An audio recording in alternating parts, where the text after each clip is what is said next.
don't I know you, sir? Don't believe so. I haven't been here in many years. Name's Silas Greaves. Silas Greaves? The bounty hunter? Used to be. Well, what are you doing here in Abilene? Just passing through. Got a little business to take care of. Well, sir, it would be an honor if you would allow me to buy you a beer. Hell, son, it would be my honor to drink it. I'm Molly. Howdy. I'm Dwight. That's Jack and Steve. Ben's behind the bar. Oh, I bet you got some great stories. A couple. Any of them true? Jack, be nice. A few. What about your shootout with Henry Plummer's gang in Bannock, Montana? Is that where you started as a bounty hunter? That's what it says in this here dime novel. Don't believe everything you read in them dime novels, boy. First man I hunted was back when I was riding with Billy the Kid. You knew Billy the Kid? Damn right. That scrawny son of a bitch had no fear. Wouldn't back down for nobody. I heard he collected the 10 stars off any crooked lawman who crossed him. It was a war, boy. The Lincoln County War. And Billy promised his regulators would take the life of every bastard who helped bushwhack John Tunstall. Kid had a big chip on his shoulder and a hair-trigger temper. Made him dangerous as hell.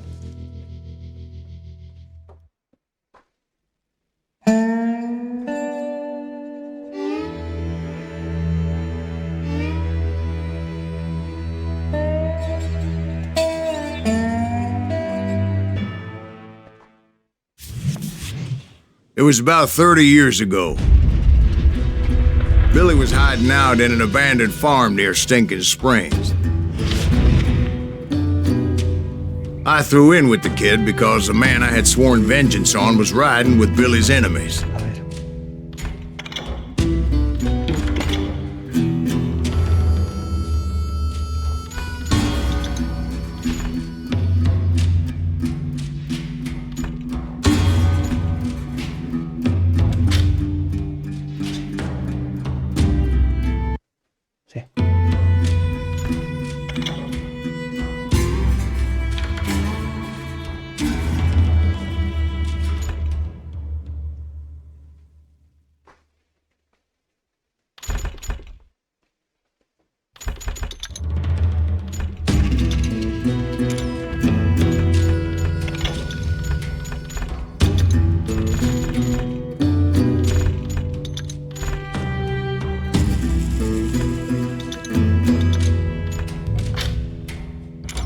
But before I tell you why I want that sumbitch dead, let me tell you what happened that day.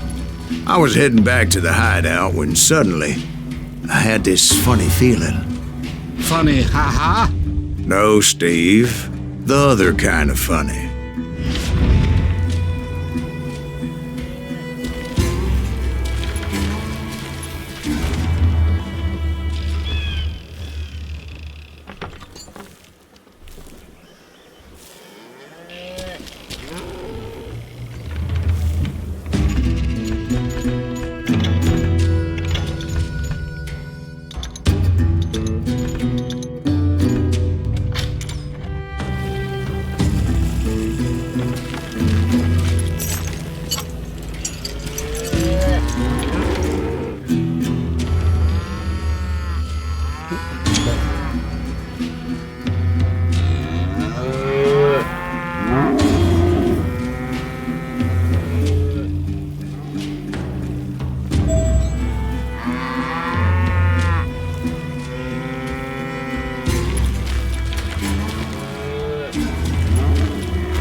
Stay here to keep an eye on the road.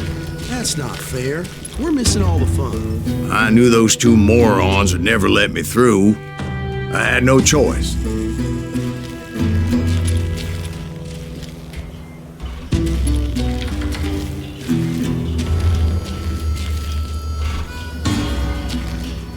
Who's that? Is he with us? God damn you!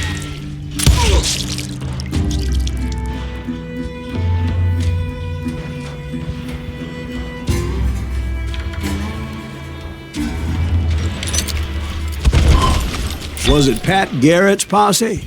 Oh, yeah. I heard the shots and I knew I had to move fast. Garrett and his army of deputies had surrounded the entire homestead.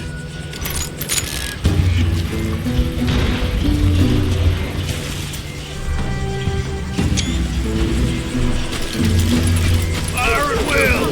They're coming from the rear! I decided to help Billy and the boys out a bit. So that's just what I did.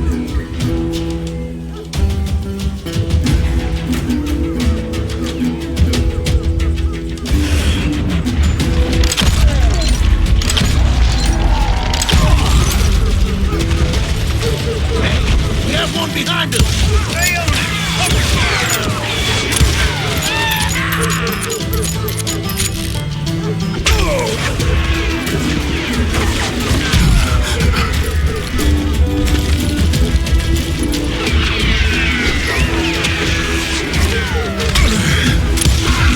As the governor of New Mexico was paying for the kid's apprehension, Garrett was able to hire every gun hand in Lincoln County.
I knew that going through that front door meant putting my butt in a shooting gallery, so I decided to get sneaky.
Garrett's men were running around like a bunch of chickens with their heads cut off.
It would be a turkey shoot from up there.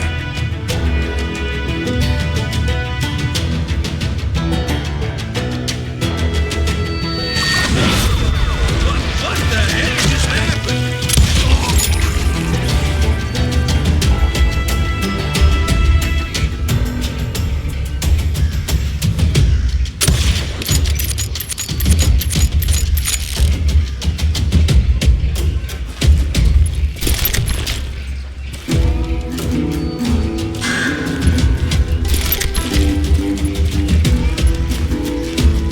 Luckily, these shooters Garrett hired weren't the sharpest tools in the shed.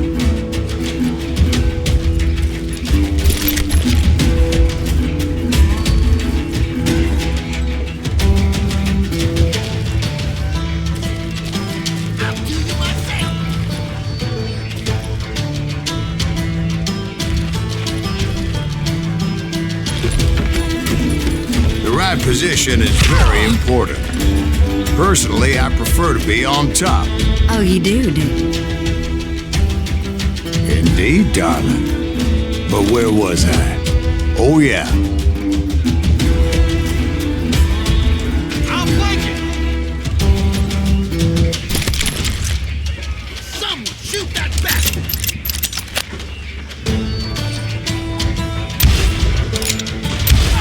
Kill everybody!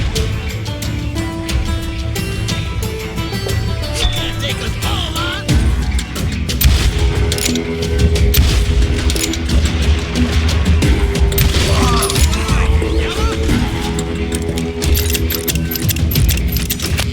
Kill him, for Christ's sake!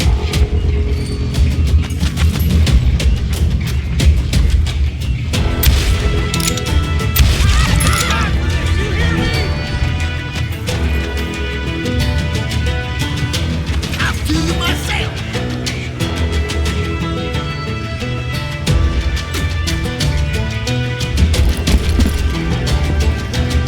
You ain't going A lot of them were saddle tramps or sod busters or drunken drifters looking to make a few bucks.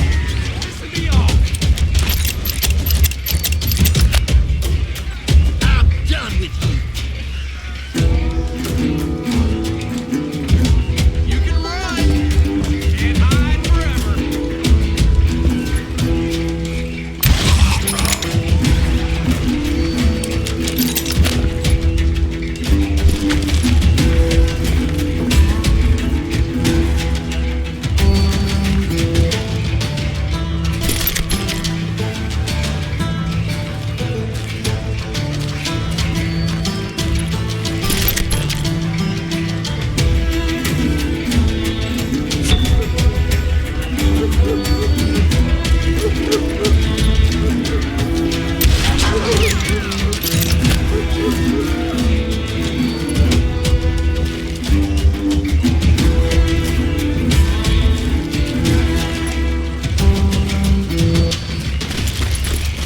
Then, I heard a friendly voice yelling at me from the window.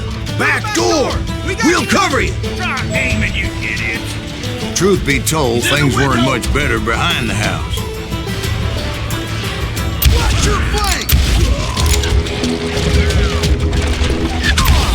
I cut their numbers in half, but that just made the ones that were left twice as mad. Keep it!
for their lack of skill with a seemingly endless supply of ammo.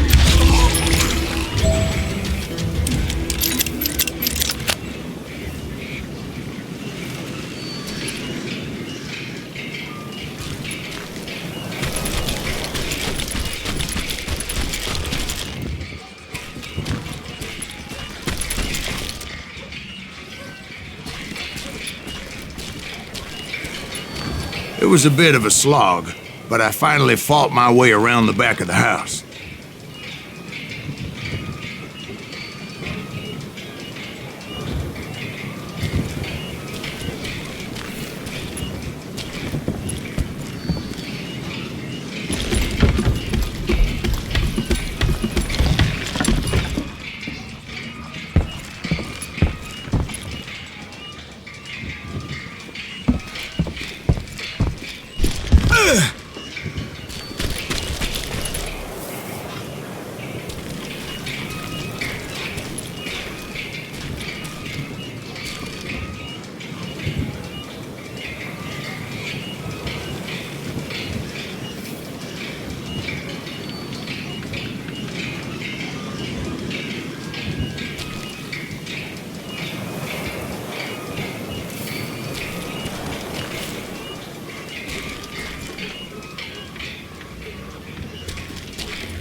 And like that, I was inside, none the worse for wear. Deader than a rat in a trap! You think you can kill me too? How about that? Huh? You like that? I passed Dirty Dave.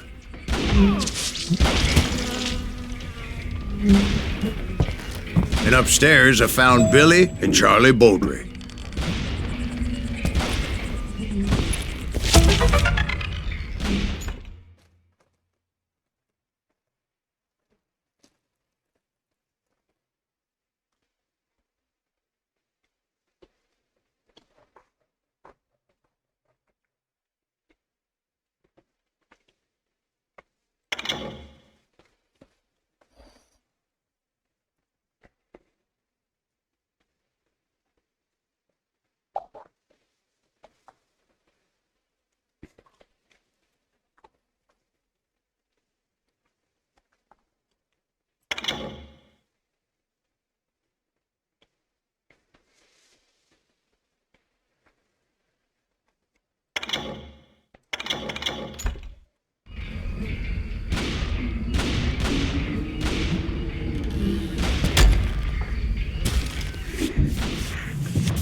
Billy looked at me and said, "About time, amigo!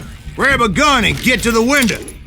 Wait, so you were friends with Billy the Kid? Yeah, sort of. Where'd he come from? Anyway, we were surrounded by dozens of deputized shooters who wanted to do us harm.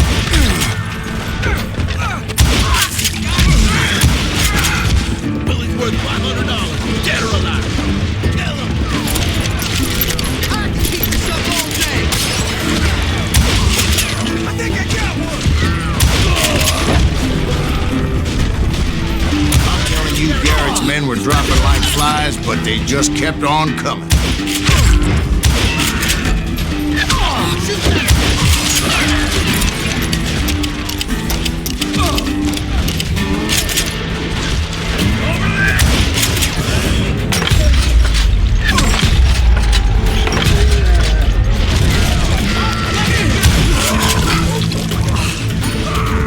That's when Charlie got in. "They're catching us in a crossfire," shouted Billy. "Get to the other side!"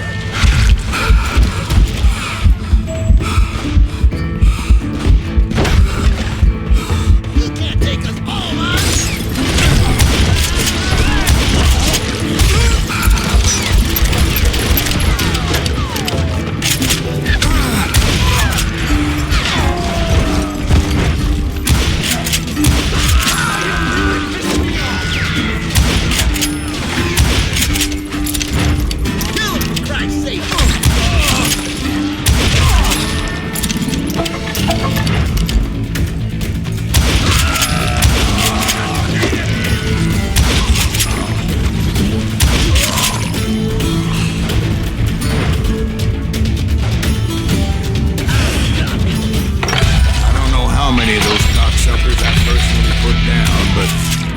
pretty clear, even to Billy, that maybe discretion was the better part of valor. What's that mean?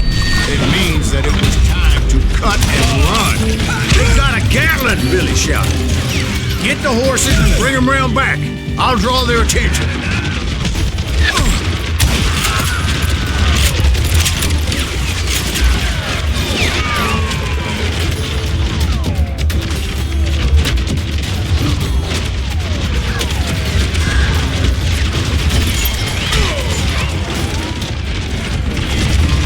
I said that it was time to cut and run.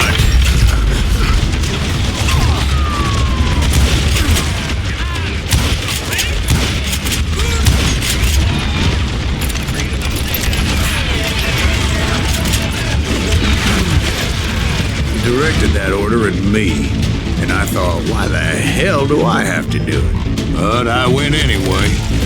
Dumbass that I was back then.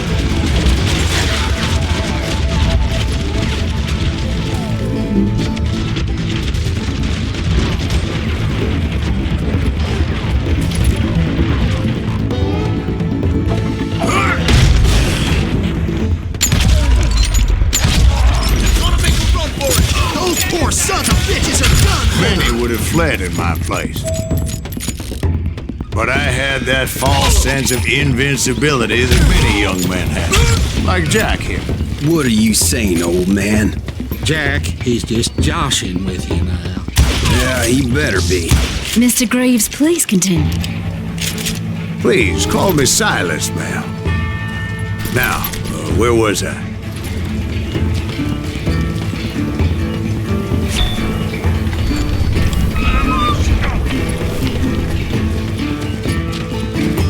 You gonna need a chair?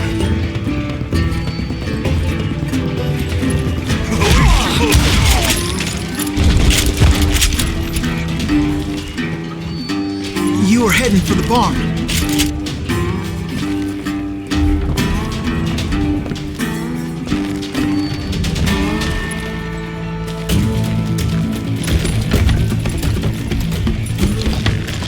Gonna gut you like a fish!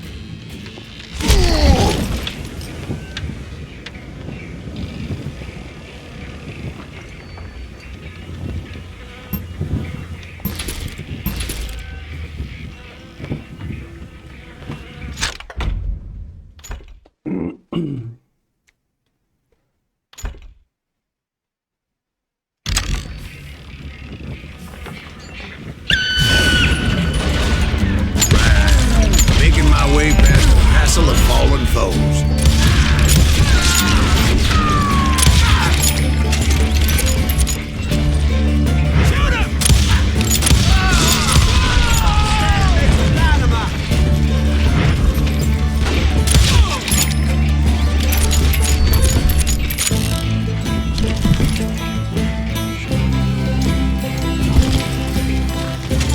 Sounds like Garrett hired a whole regiment of hired guns. Yeah, and just when I thought I was done with them, more of these hapless bastards would pop up.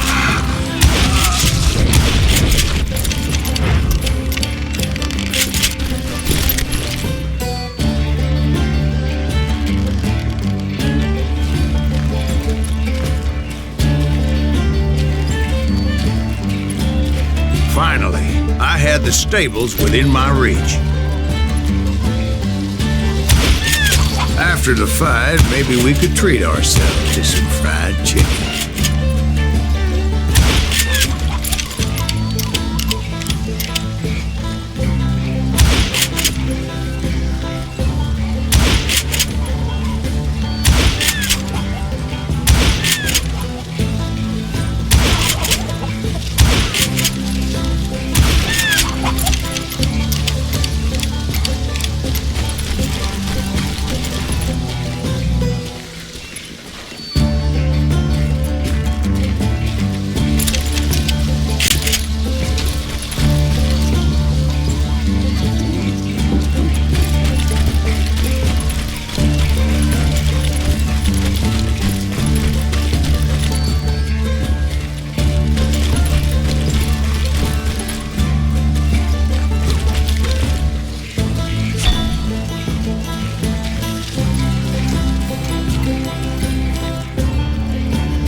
that's when I met Sheriff Pat Garrett. I read that you went toe-to-toe with him, sir. That backstabbing bastard with that tacked-on tin star.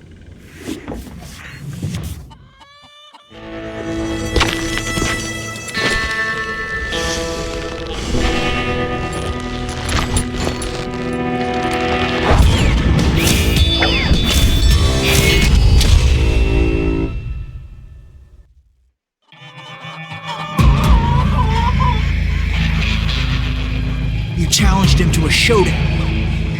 You read that in a dime novel? It said he showed no fear as he took your measure with eyes like a rattlesnake.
And that you killed him in a fair fight. Is that what that Penny Dreadful says? No, boy. That ain't what I meant when I said I met Pat Garrett. So let me start again. I finally reached those damn stables.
After the fight, maybe we could treat ourselves to some fried chicken.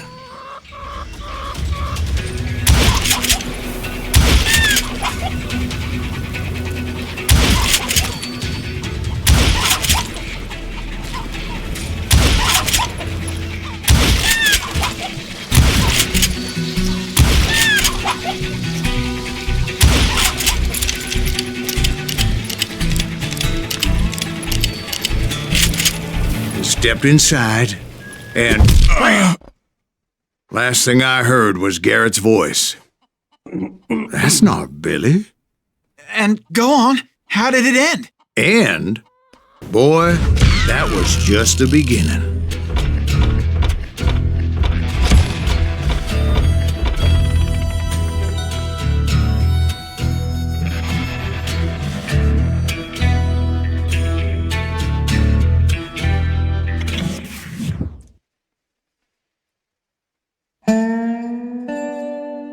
So what happened? Did Garrett arrest you? Yeah, after I came to, bastard had clocked me with his Colt.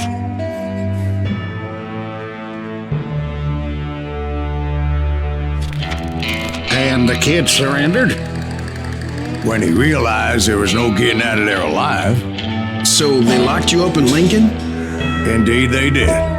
Sentenced me to hang right along with the kid.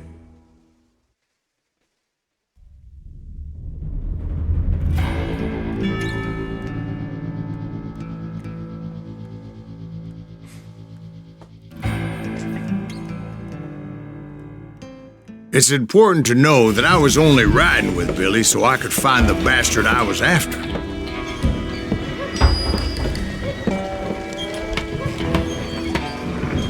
He was with John Kinney's gang, and they were sworn enemies of Billy's regulators. Why were you after him? I owed that son of a bitch a bullet for what he had done to me and mine. Instead, all I got for myself was a goddamn death sentence. Luckily, it was right around then that I heard Billy make his move. He shot Jim Bell and a few other guards as he made his getaway. Later, they wrote that some lady friend planted a pistol for him in the privy. What the papers didn't say is that Billy helped me escape too.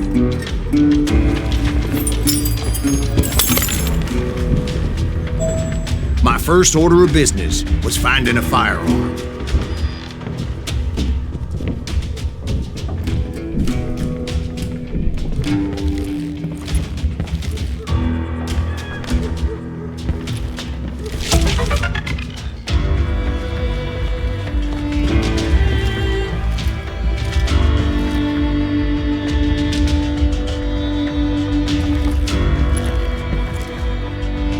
Luckily, I located Deputy Bob Ollinger's mean-ass shotgun.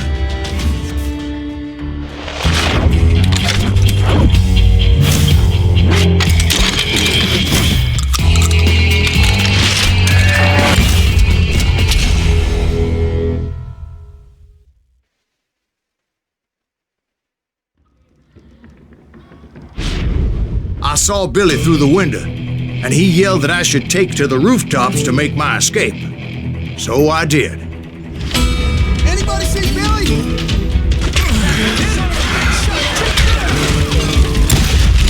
Hell yeah. That scatter gun was like a double-barreled howitzer. It could blow a man clear off his feet. You hardly had to aim the damn thing. The kids escaped raised a huge ruckus.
everywhere looking for him.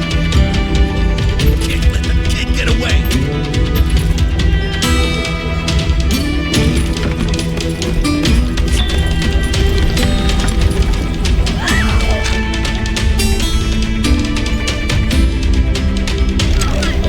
Anybody see him?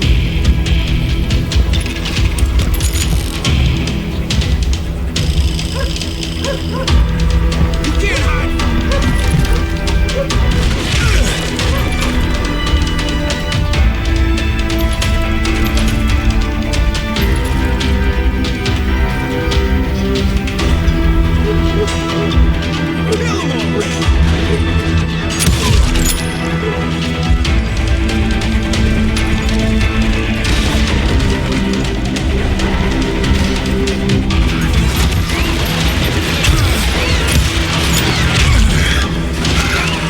Cut him down.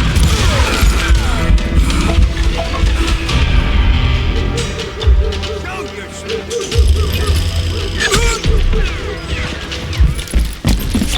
Dead man.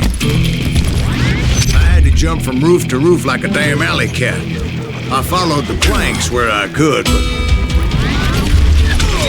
some of that wood was slippery as hell. The whole town was up in arms. And suddenly, I was a fugitive.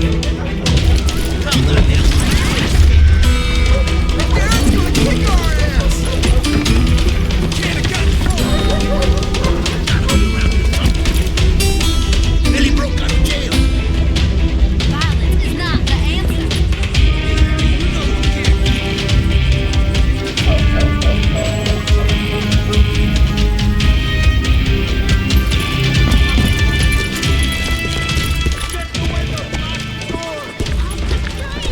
So that bastard you were after, what did he do?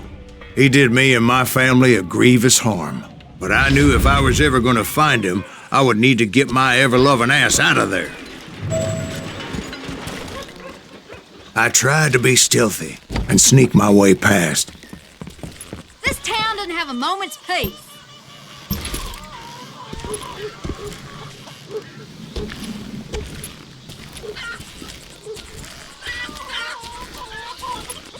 Bernie, get you!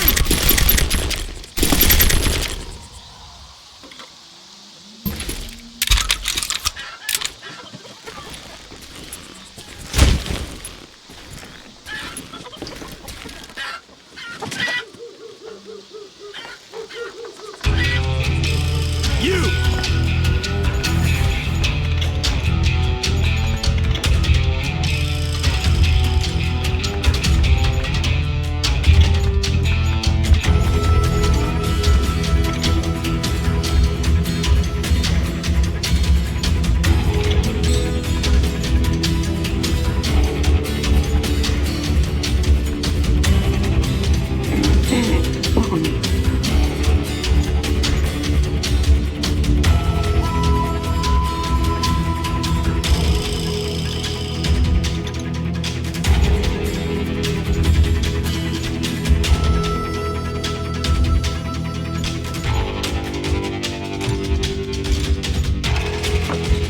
But hell if they weren't all waiting for me.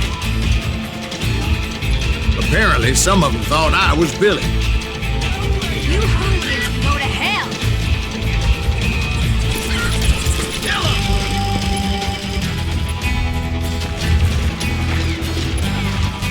Hey, I'll find you. somewhere. See, me and the kid shared a certain similarity in build and coloring. I was just glad I had Deputy Bob's mean-ass shotgun.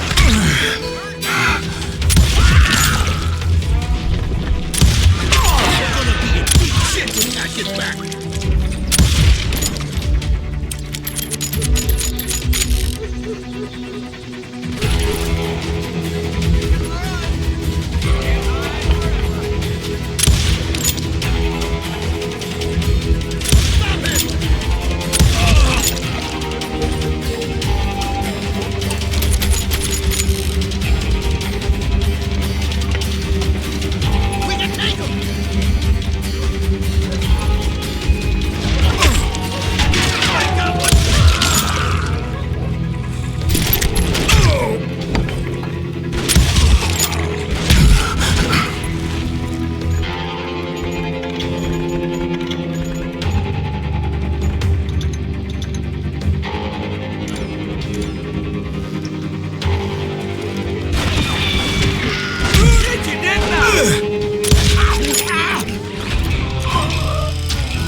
So much lead was whizzing by my head, it was like everyone in Lincoln wanted to put me in the ground.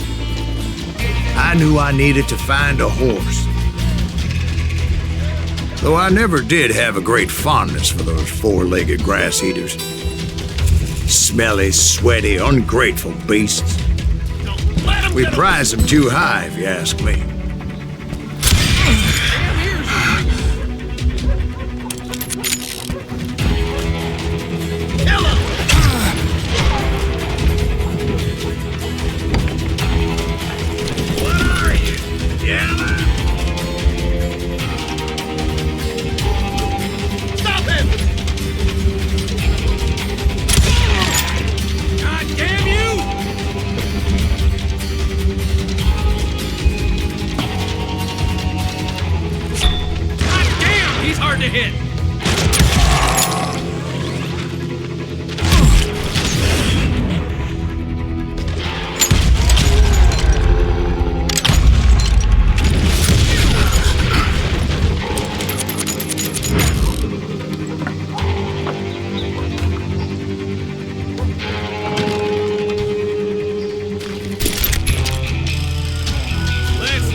But where was the kid while you were busy getting shot at?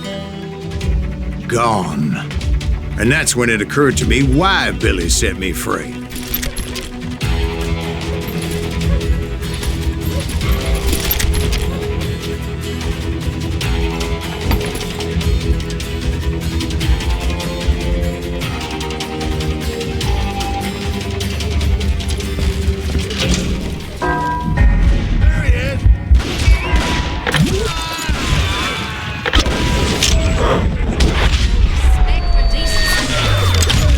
Could be a hapless decoy and draw attention while he snuck out of town.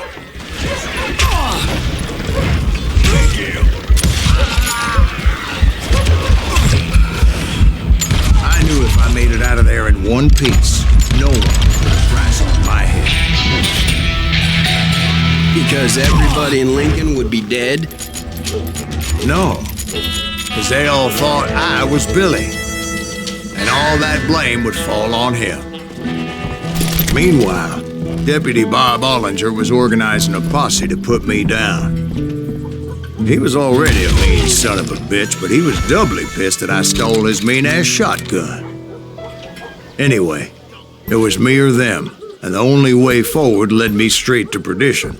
But the cards were dealt, and I had no choice but to play them. We're gonna be in deep trouble when we get back.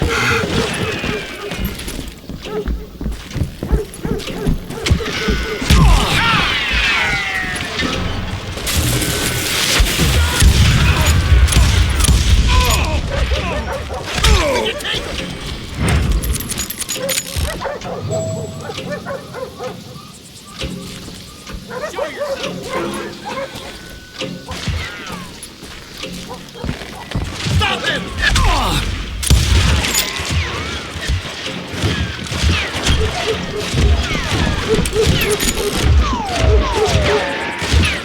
You're dead.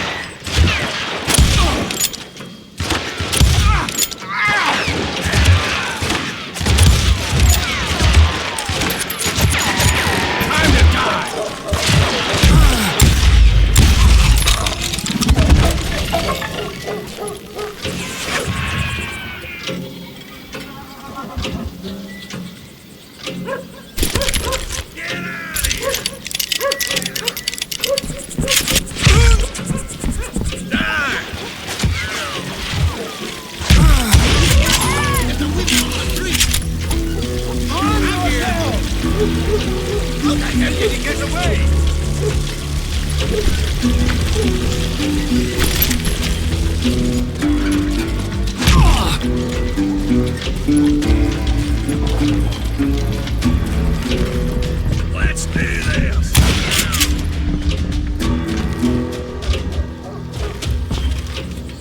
Leave him to me. Kill him.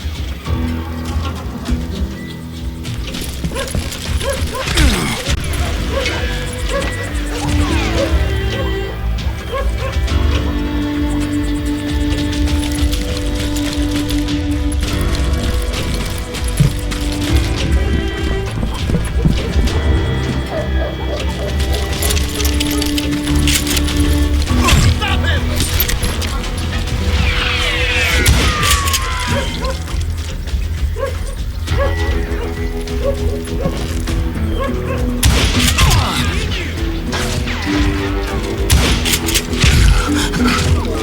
You're done.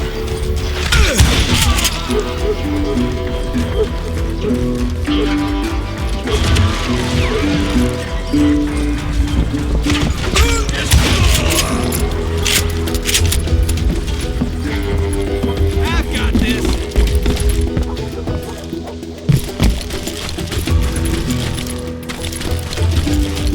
We're gonna be in deep shit when Pat gets back. Come out, you yellow bastards! We can take him!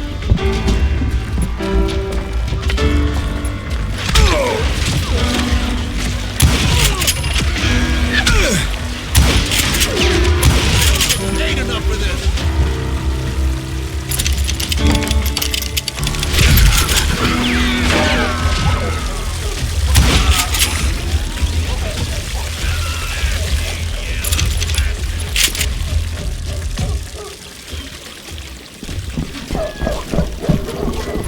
I'm putting you down.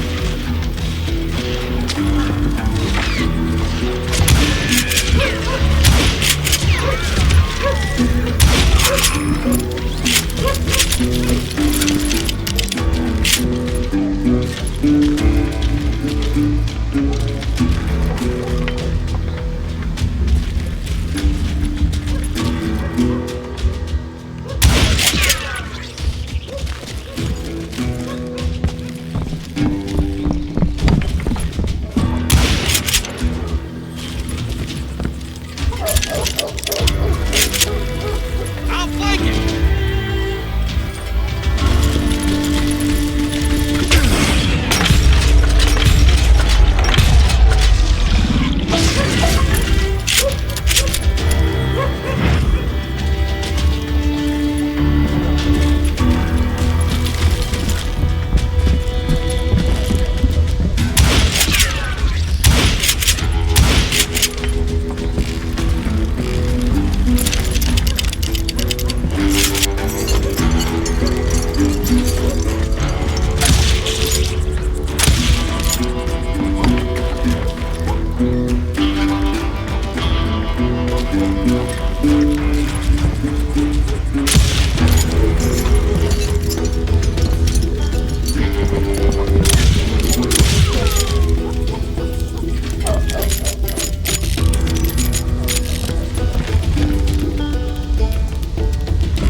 Finally, I found what I was looking for.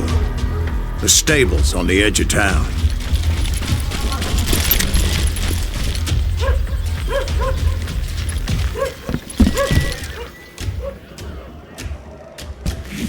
I guess Billy saved your ass, taking out Bob Ollinger the way he did. Billy didn't kill Bob. Sure he did. He dispatched him right after he shot Deputy Bell. No, sir. Because Bob came right up behind me, angry as hell that Billy had lit out. "Hello, Bob," I said. "I think you better let me go." And he says, "I don't think so, boy. Not with my shotgun." So we stood there in the middle of the street, eyeball to eyeball. He intended to kill me, and I knew I had no choice but to defend myself.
He intended to kill me, and I knew I had no choice but to defend myself.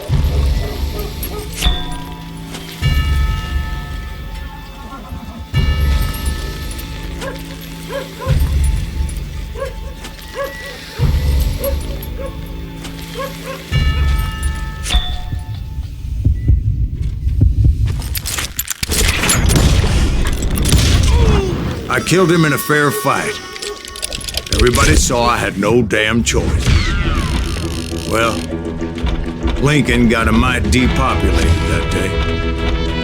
Pat Garrett gunned down Billy 3 months later, so his escape was all for naught anyway.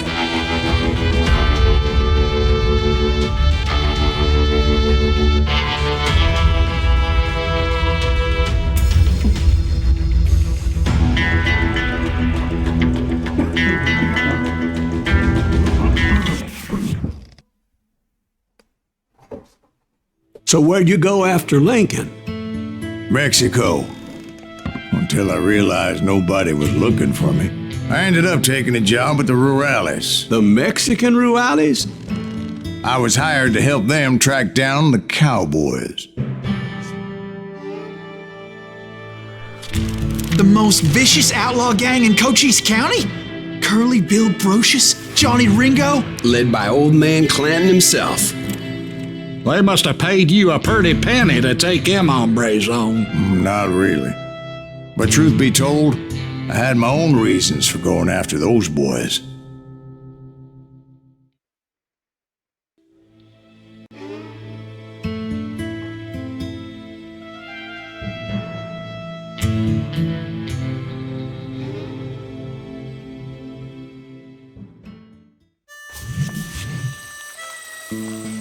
So was the bastard you were after now riding with the cowboys? Roscoe Bob Bryant was his name. Oh. But no, this time it was a different bastard I was after. The aforementioned Mr. Ringo. And yes, he was working for Old Man Clanton. I came upon them robbing a stagecoach, which wasn't surprising, being they were such murderous thieves and bastards. The bandits wore red scarves, so I knew they worked for the old man. Over there! I did my best to help those poor passengers.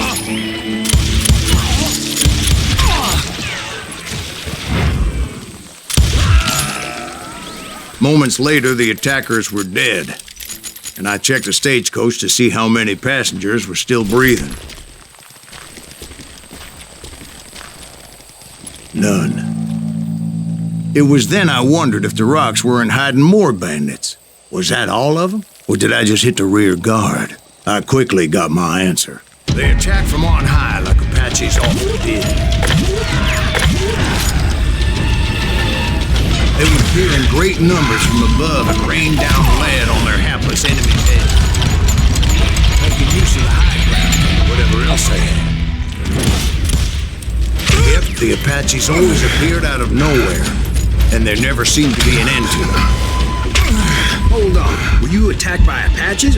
What happened to the cowboys? Did I say they were Apaches? I said Clanton's cowboys attacked me Apache style. I was in a pitched battle, but I was holding my own against an overwhelming enemy force.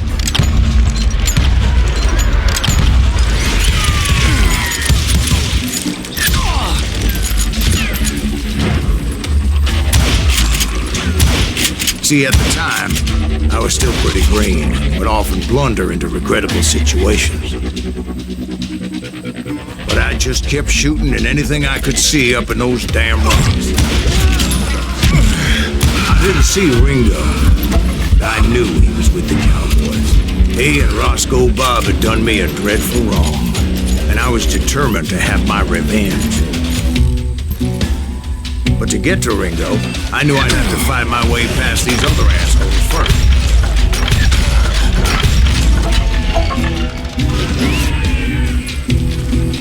Unfortunately, I was running out of ammo. Another perfect example of my relative inexperience as a hunter of men.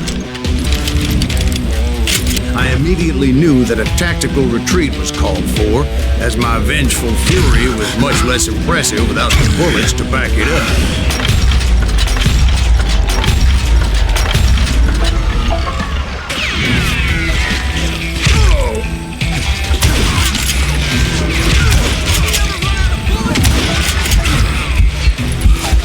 Finally, they managed to corner me. Trapped as I was, the odds of my survival seemed pretty slim.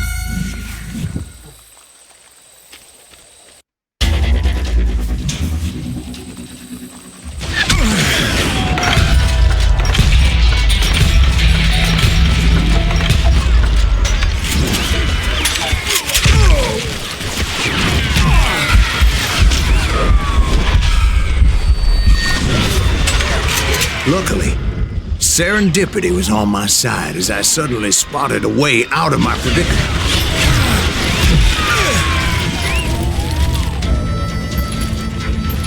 Stand and fight, coward!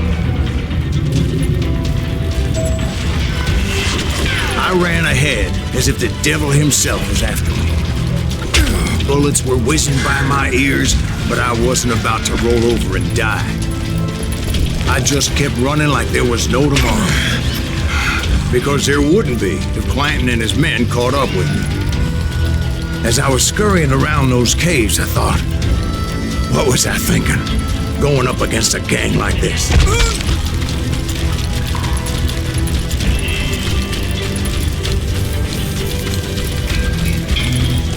I just kept running, not knowing where the hell I was going.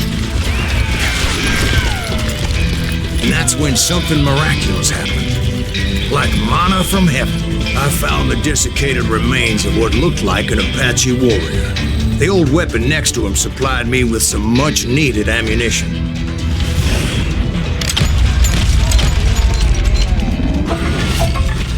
Bat Masterson once told me it was more important to be lucky than good, and he would know.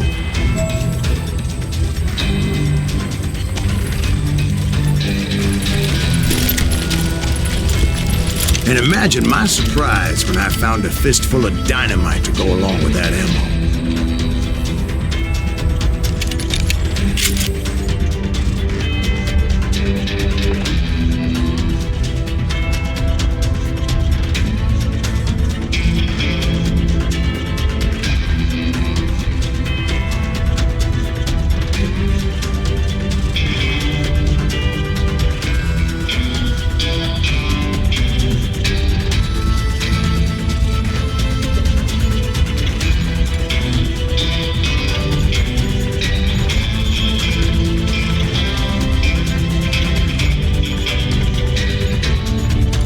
That stroke of good fortune evened the odds and bolstered my confidence. It was time to turn the tables. Time for the prey to become the predator. Time for the hunted to become the hunted. Time. All right, Jesus, we get it. You were right where you wanted it. That's right, Josh. I was done running. And the old man's boys were not expecting that. No, sir. I came at them like a wildcat. It was finally time for that old man to pay for his sins.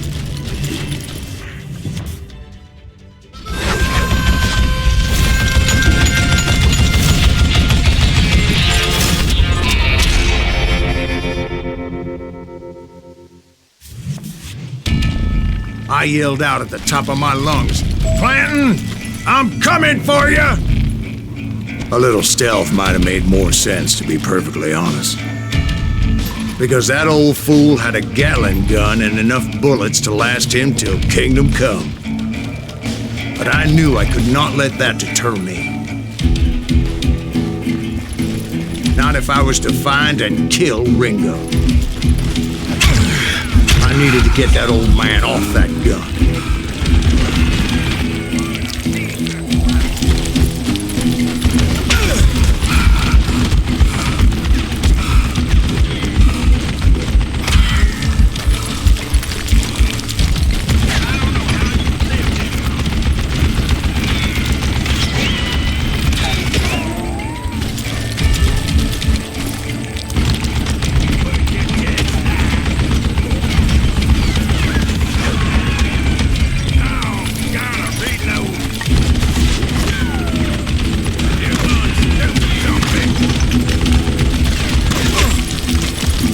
Most everyone thought it was the Ruales who had come up against him in Guadalupe Canyon, but it was just me.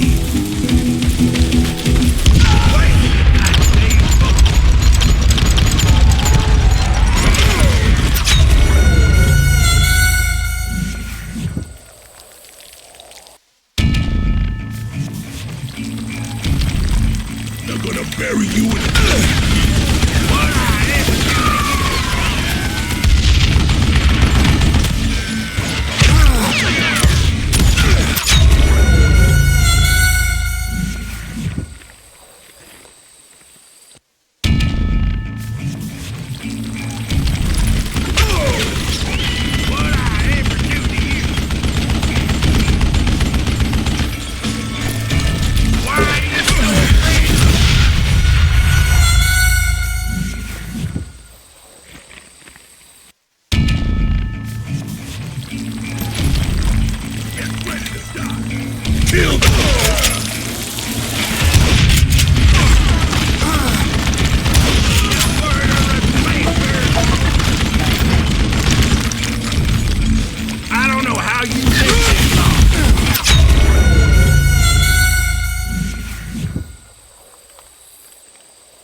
Apparently, one of the cowboys made it out of there alive and told Ike and Billy Clanton that it wasn't a Mexican who took their father's life that day.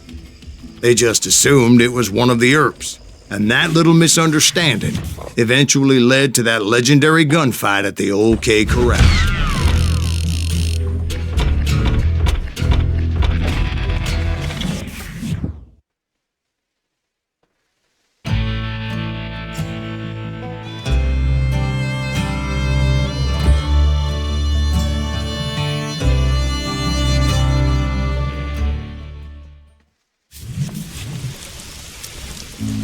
A few weeks after that dust-up at the OK Corral, I was still after Johnny Ringo.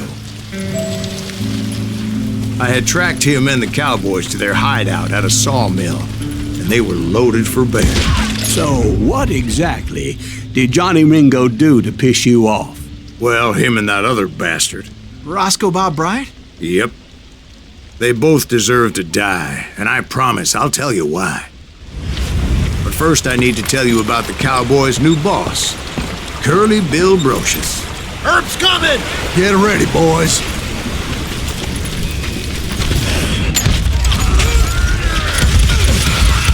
Curly Bill took charge of the cowboys upon the old man's demise, and after that gunfight at the OK Corral, the Clantons wanted revenge.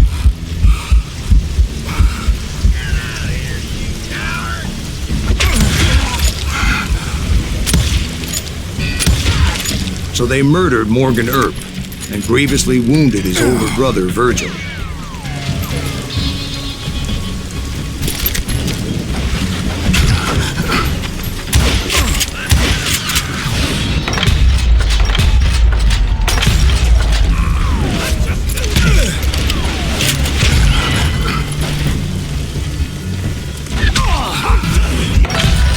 Wyatt and Doc went on what became known as the Vendetta Ride, hunting those outlaws down. So when I showed up, that's who they thought I was.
There were killers around every corner, all wearing red bandanas. That's how the cowboys identified each other, and I was beginning to wish I had one myself.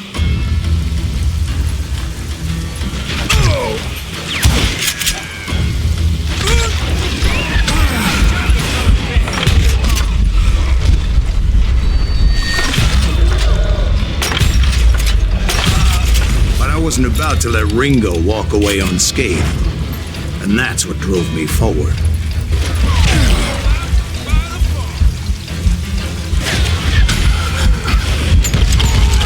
They say that Ringo was infernally fast. I hardly saw anyone faster, boy.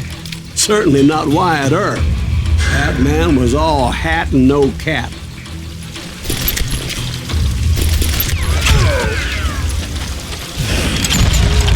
Wasn't much of a match for him, but Doc Holliday might have taken him. That Lunger should have kept his nose out of it. They never charged anyone for the murder of Morgan Earp. But everybody knew that Curly shot him in the back. That was common knowledge. Yeah, maybe so. But Ringo had nothing to do with it. He was just being loyal to a friend. Is that what you call it? Being loyal?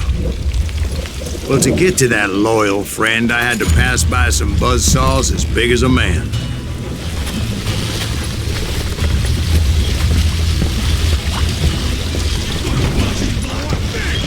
Gonna cut you a new smile. Excuse me, sir. I have a question. What's that, Dwight? After old man Clanton died, why didn't his son take over the Cowboys? Because Ike Clanton was dumber than a box of rocks and a yellow belly to boot.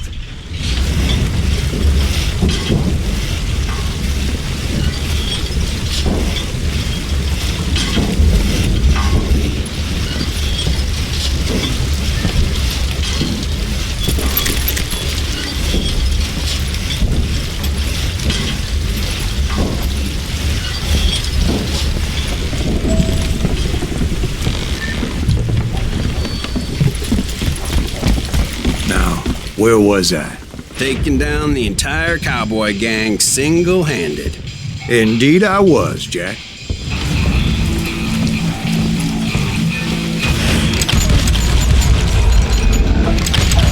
Though it wasn't easy, as those boys had good cover. Are you kidding me?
Of lumber and God knows what else for people to hide behind.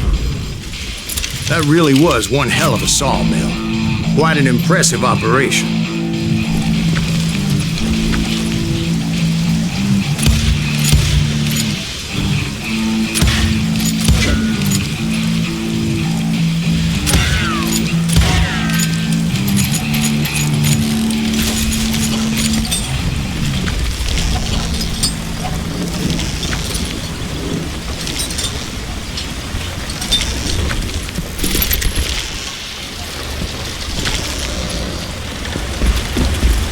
And where was Curly Bill? Did you see him?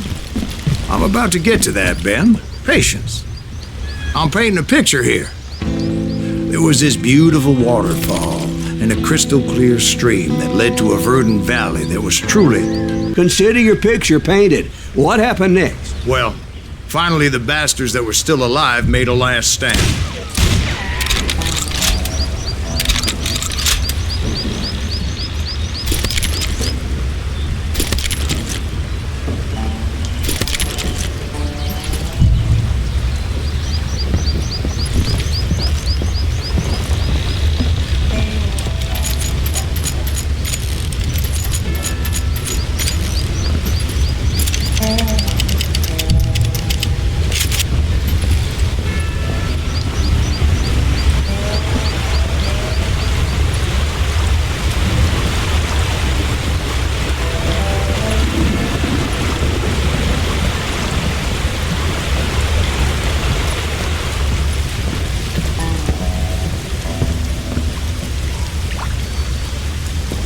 Curly Bill, Johnny Ringo, and his compadres took off into the lumber yard, and I followed after.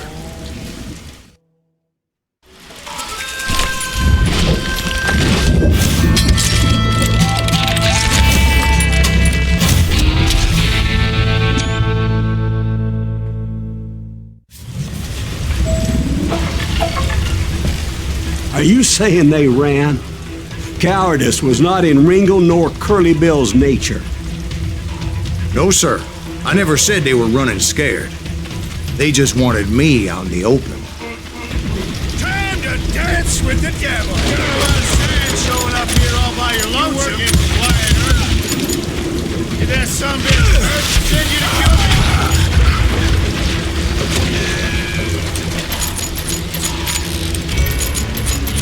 You can't hide forever, boy.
Brocious gave me no choice but to take his life. But Ringo was nowhere to be found. I knew you didn't kill Ringo, because he was found dead in a different location altogether. To this day, his killer is still unknown. Indeed.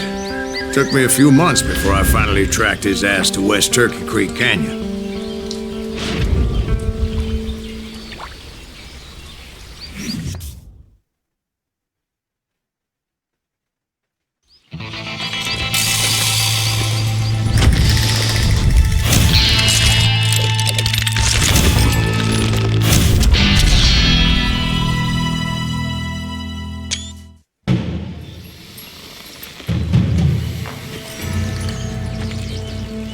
That's incredible, sir.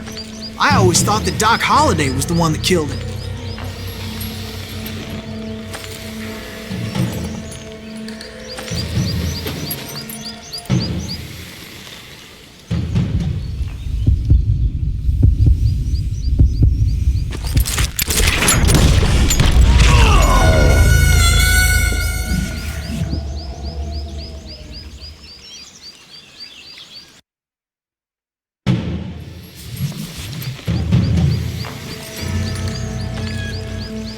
That's incredible, sir. I always thought that Doc Holliday was the one that killed him.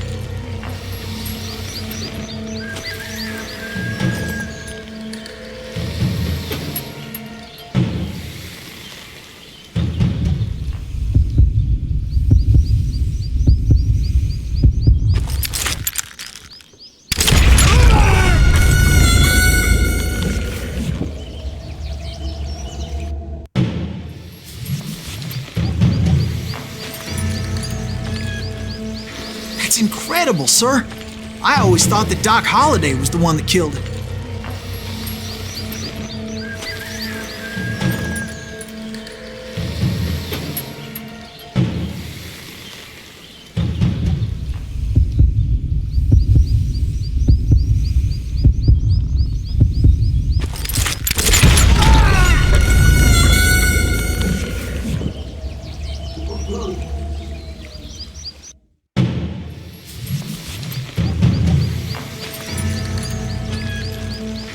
That's incredible, sir. I always thought that Doc Holliday was the one that killed him.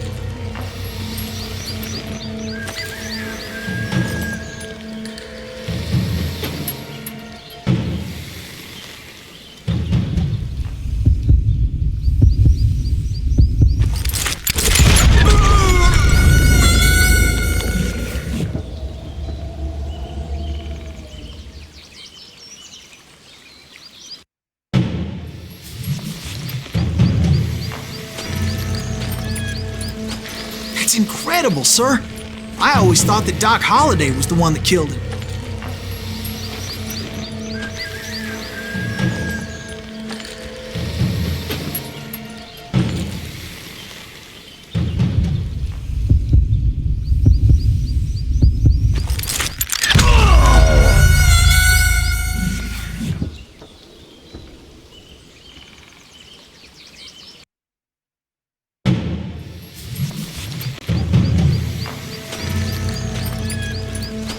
That's incredible, sir.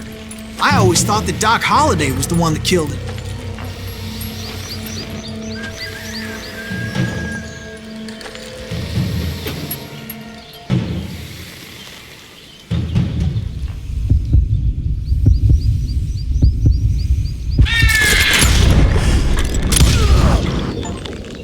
Sorry I had to ruin the legend for you, boy.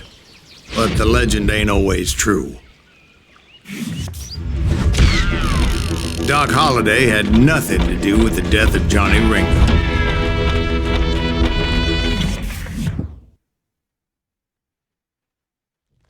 I was paid a healthy bounty for Ringo and Curly Bill, and realized there was real money to be made. That's why I went after Henry Plummer.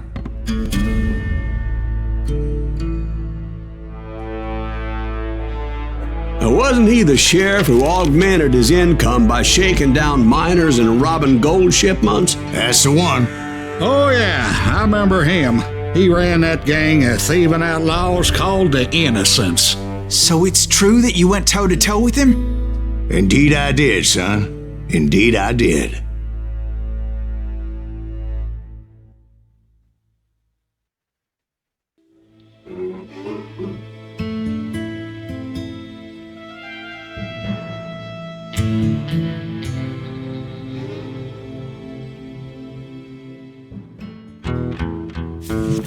I knew I needed resources if I was going to track down Roscoe Bob Bryant, and hunting Plummer looked like a good way to get rich quick.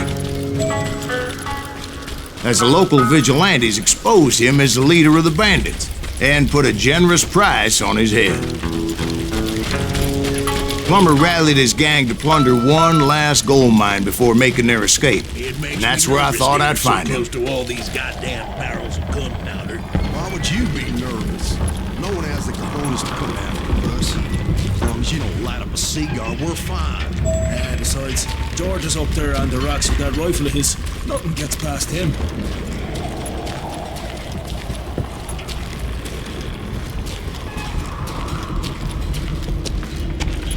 Oh yeah? Who the hell is that then? As my late father pointed out to me more than once, God made men. Samuel Colt made them equal.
I knew that dynamite wasn't mine, so I decided the polite thing would be to return it.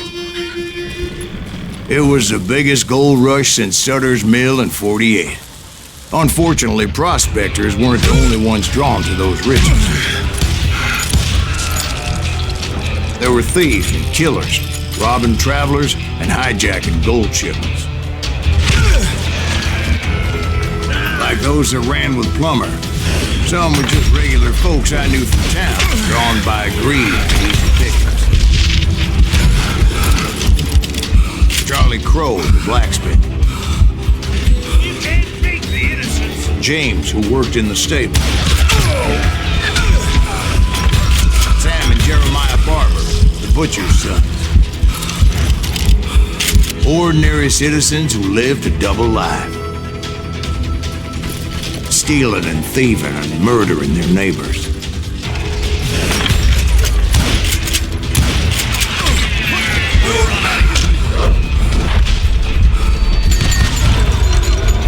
Of course, the rest were veterans of the Civil War. Stone-cold killers trained on the bloody fields of Shiloh and Antietam. Plummer had a lot of men on his payroll. A hell of a lot. That son of a bitch pretended to protect the public with one hand while stealing them blind with the other. That was too damn... He set up a defensive perimeter which I had no idea how to breach.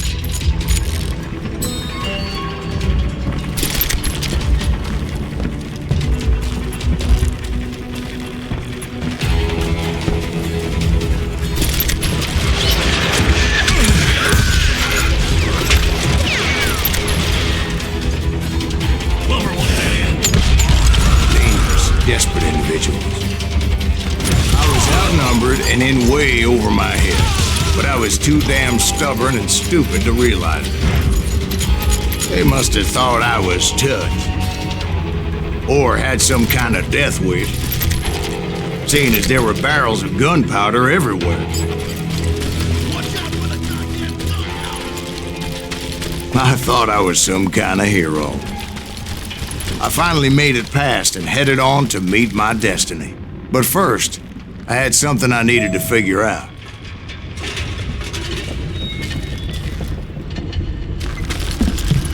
I had a few ideas on how to get into that mine, but once I made my decision, I knew there was no turning back.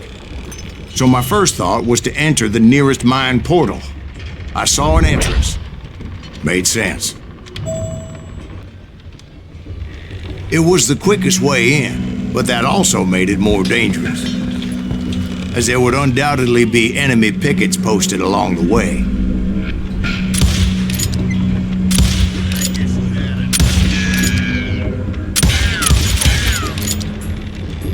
You know who we are.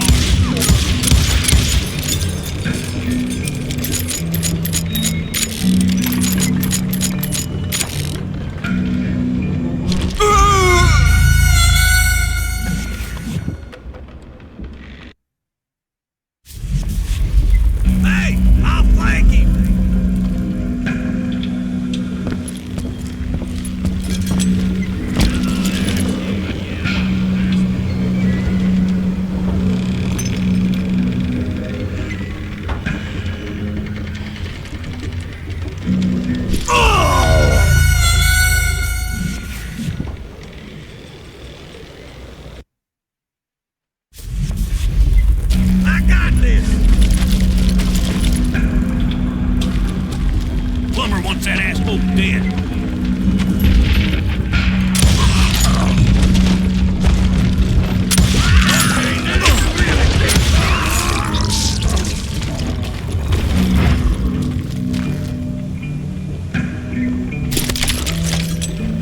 Show yourself, coward!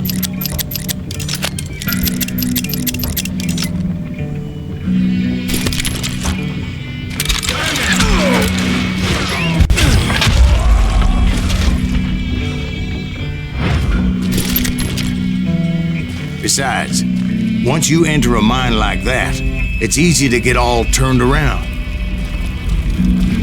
And that confusing maze of corridors wouldn't even be the worst of it. Some of those shafts could be as deep as hell.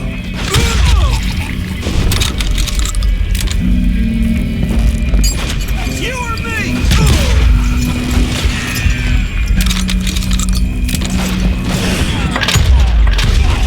A single stumble or misstep can easily end in a deadly plunge to oblivion.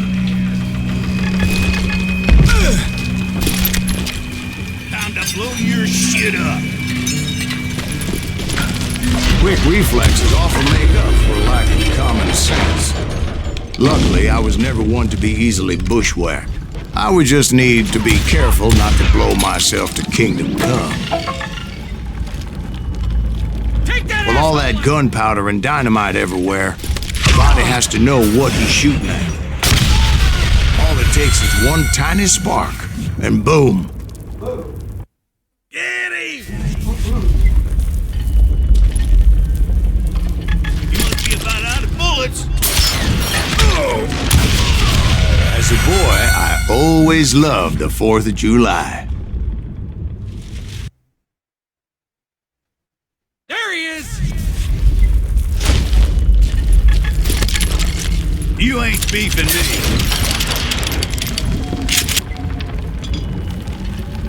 You can't hide forever.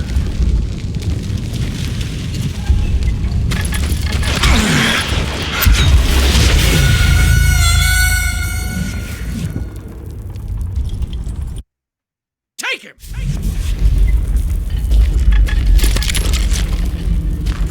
You're dead!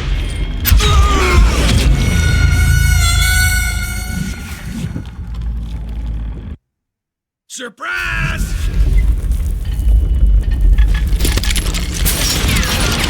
I will drop you down a mine shaft.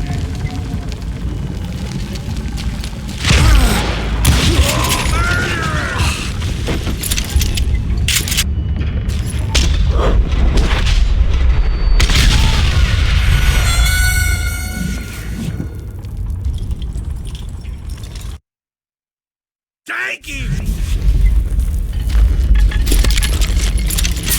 I will drop you down a mine shaft.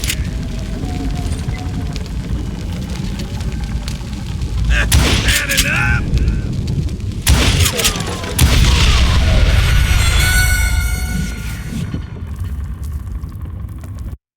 There he is!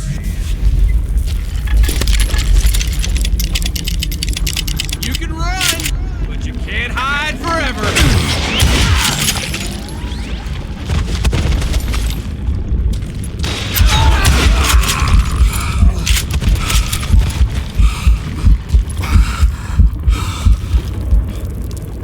One wrong bullet could have turned that mine into a dad-blasted tube.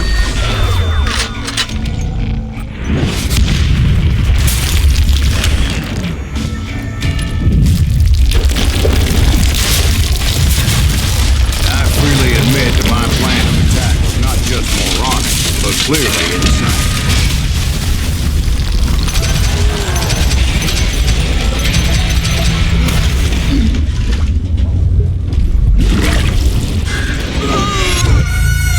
It's a good thing that I abandoned that ridiculous plan before I even tried it. Instead, I spotted a ladder, a way into the mine from the opposite side.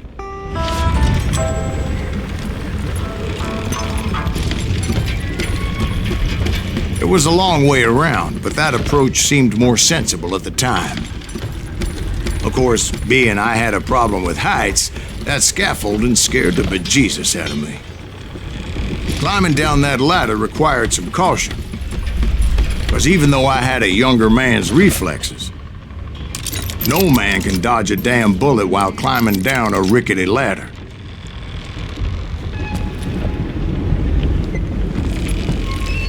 I needed to make a leap of faith. Which ain't easy when you're suspended between heaven and hell. I was determined not to give up, however. As Sheriff Plummer seemed quite the despicable character. When the vigilantes discovered what the sheriff was up to, people were outraged. That 10,000 they put on his head would go a long way to helping me find old Bob. And I had made it my mission to settle that score come hell or high water.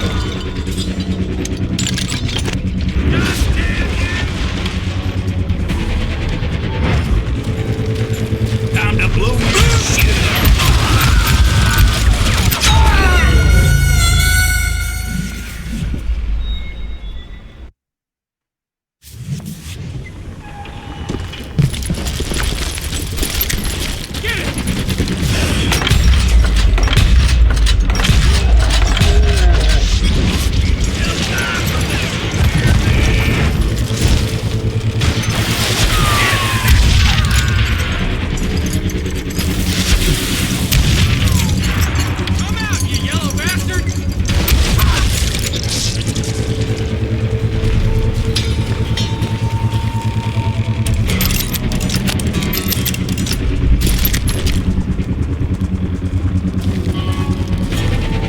First, I would have to make a choice.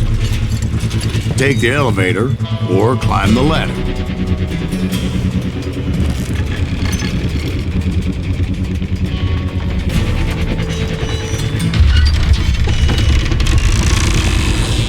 I picked the more convenient and more dangerous route.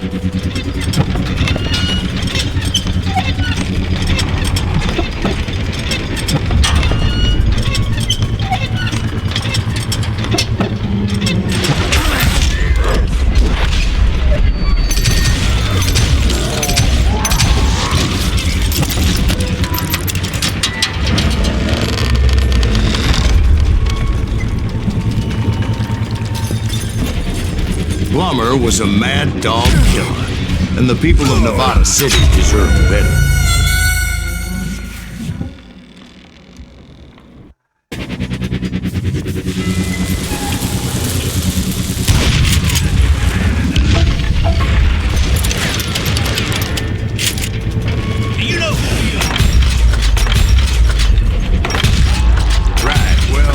He was the sheriff of both places at one time or another, but that's neither here nor there. The point was, taking him down would save a lot of lives, including my own.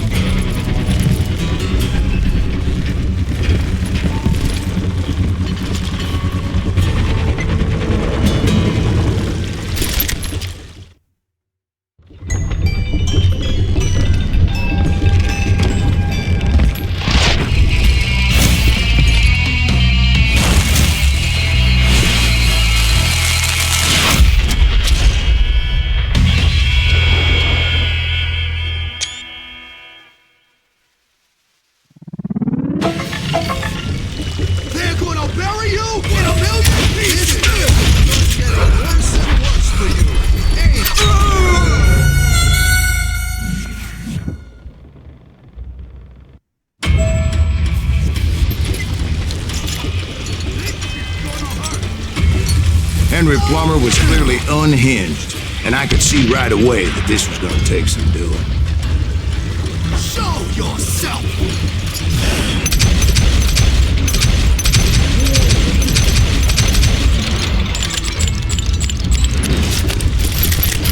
You can shoot, but can you aim?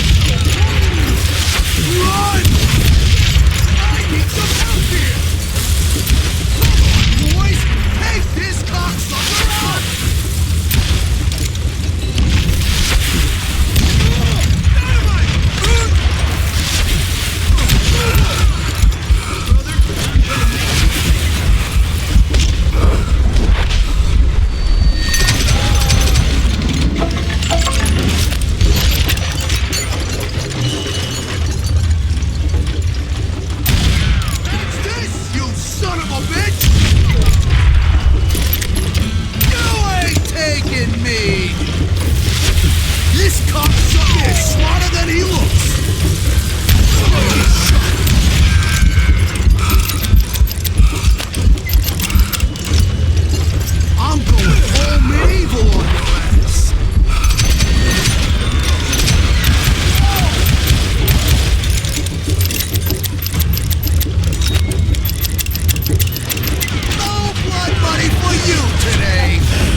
how Henry Plummer died. Him and his crew were worth their weight in gold. And now, I was officially a bounty hunter.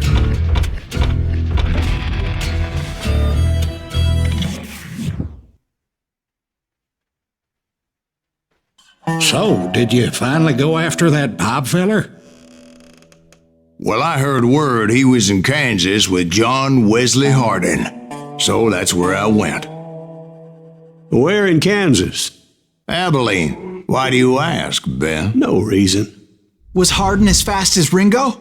Ringo was fast, but John Wesley was as fast as the devil himself.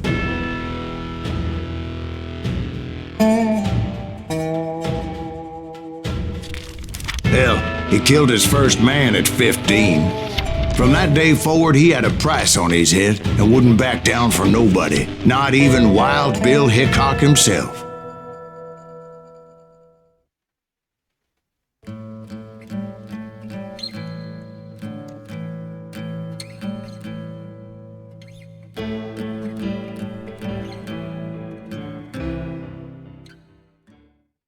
I dodged death many a time, and that night in Abilene was no different.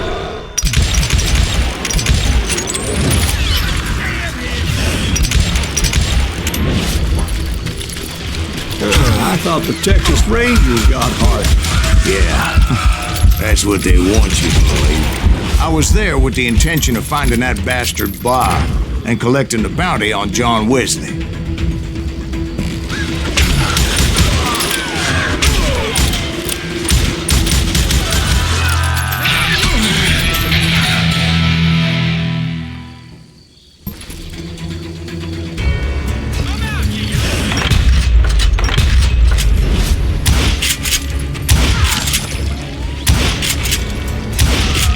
It was colder than a witch's tit and a brass bra that night as I fought my way past his loyal compadres.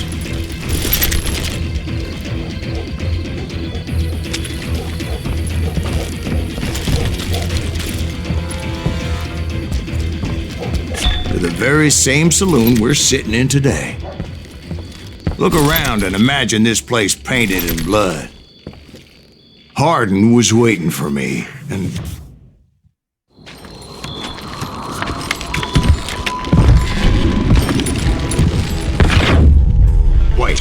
I'm jumping the gun here. Let me back up and give you some background on this sumbitch. He deserves that much. Don't you think so, Ben? John Wesley Hardin was a killer. By the end, he confessed to taking the lives of 42 men. He was a bona fide folk hero by then, and had amassed a gang of armed miscreants and other assorted thugs. He and his men set up camp outside of town, and I was hoping Bob was among them. Shit, it's cold out here. Freezing my giblets off. Meanwhile, we got nothing. Damn it! Shoot that son of a bitch! They didn't ask why I was there. They knew. As most of them were wanted as well. I had to spill a lot of blood to find out Hardin wasn't in that camp. He was carousing in town with his closest friends. Hardin's boys apparently didn't want me to reach the Bull's Head. Some were hightailing it into town to inform their jefe of my unwelcomed presence.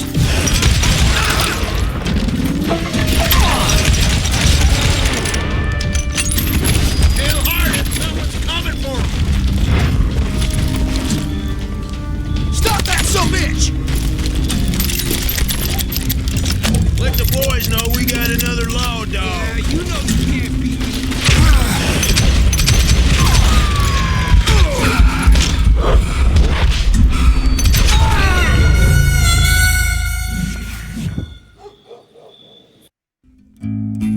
me. Better 3 hours early than a minute too late. Shoot that son of a bitch!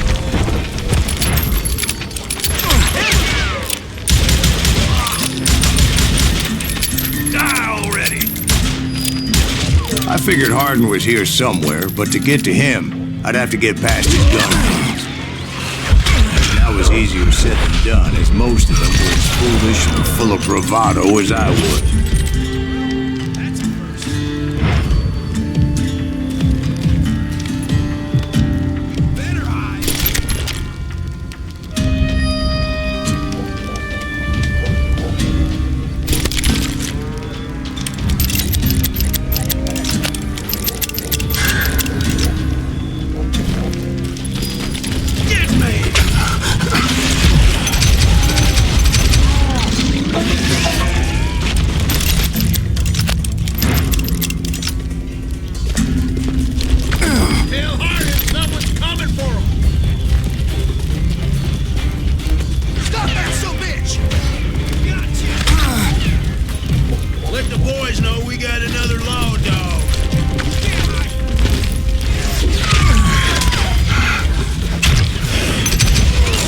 I wondered if Bob was among them.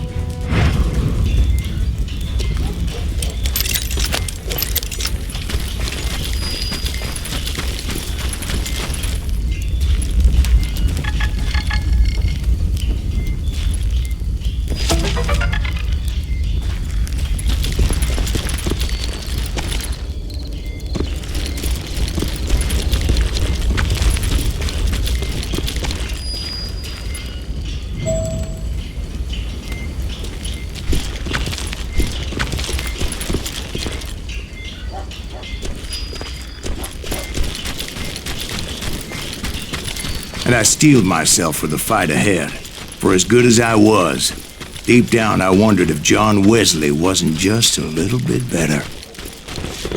Before I could test my mettle against Hardin, however, I would first need to dispatch his cadre of hired killers. Most of these degenerates were beyond redemption, but John Wesley might have been a different story. I didn't learn until later that that night was in fact his birthday celebration.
I thought I was quick. I think I already mentioned that I found Hardin in this very saloon. Shot at him.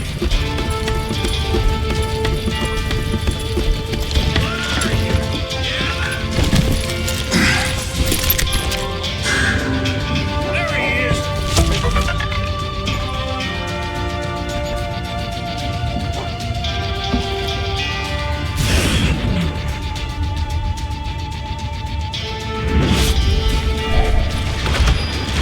Suffice it to say, nobody there was happy to see me.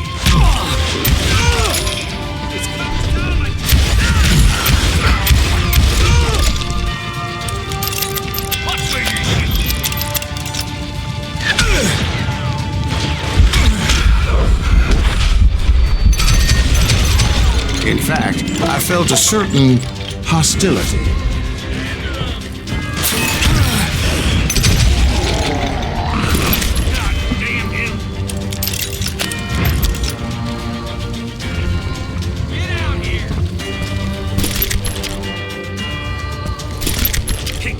shot at him.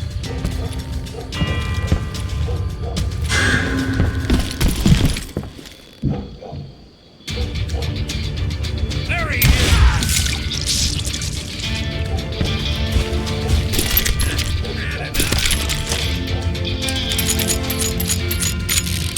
Shoot him! Shoot him!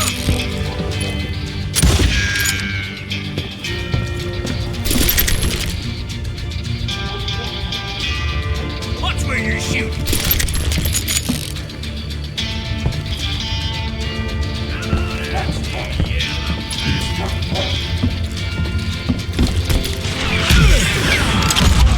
I was disappointed that neither Bob nor John Wesley were among the dead. But that was short-lived, as a moment later I was facing down the fastest gun in the West.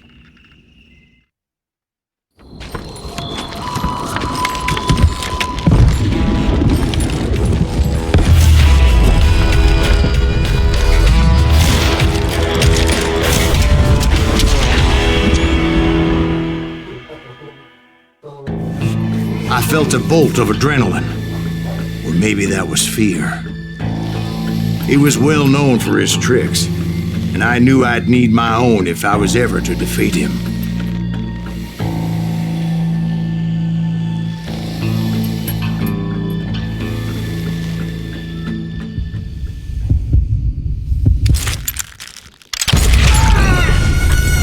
No, wait! He didn't hit me then. I'm sure of it.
Faster than greased lightning.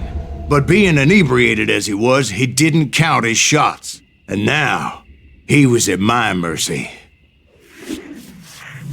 So he didn't die? No, I sent him to prison. Years later, after he was free, some restless avenger took his life. Shot him in the back at a saloon just like this one.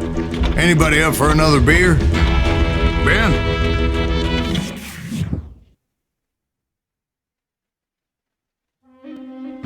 Thank you, darling. Yeah, some say revenge is a dish best served cold. So whatever happened to that Bob guy you were after? Personally, I'd like to hear some of your other adventures.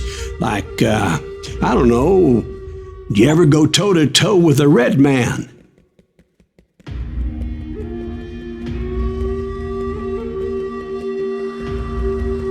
Yes, I did, Ben. I remember once I was after this renegade Apache, Grey Wolf.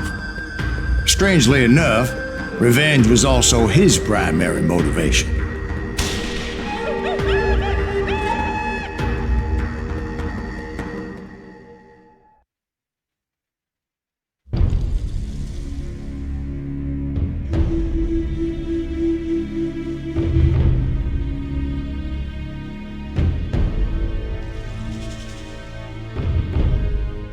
A bounty was put on Grey Wolf's head, and that's how I came to hunt him in the mountains. Mountains so high they tickled the nether regions of heaven.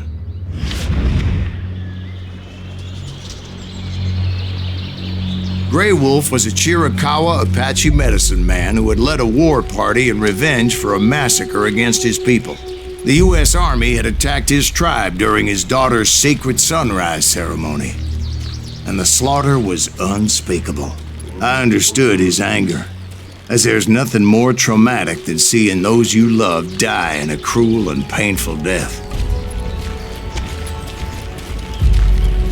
Right from the beginning, I couldn't shake the feeling that Grey Wolf was watching my every move. He led a band of young Apache warriors who wanted retribution and were more than willing to die for him.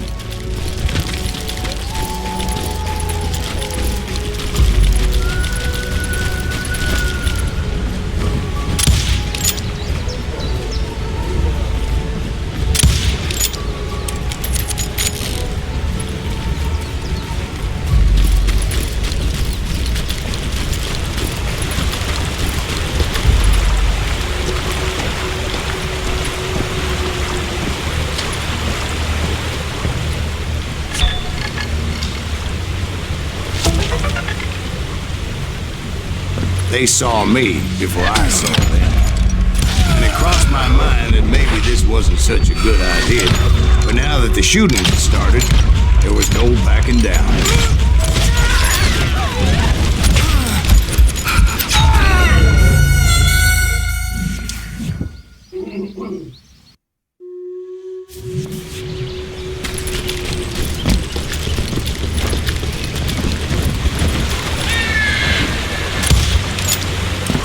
They saw me before I saw them.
It was rugged country, the winter home of the Chiricahuas, and that's why they had retreated there.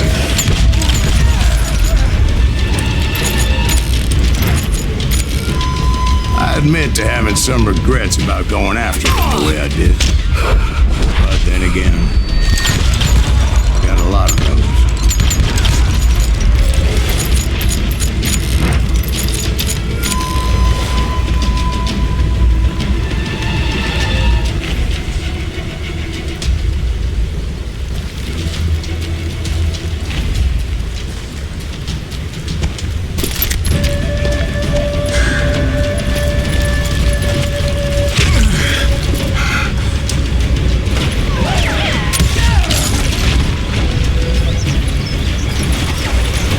Did you find Grey Wolf?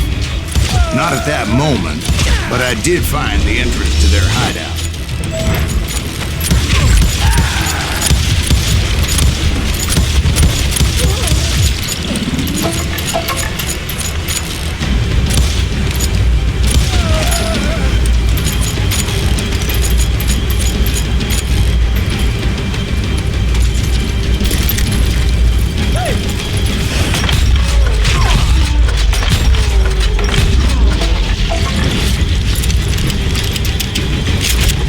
Deep crevice that led to a deeper cave. Don't tell me you went in there. Yeah, but it's not out of bravery so much as pure, angry cussedness.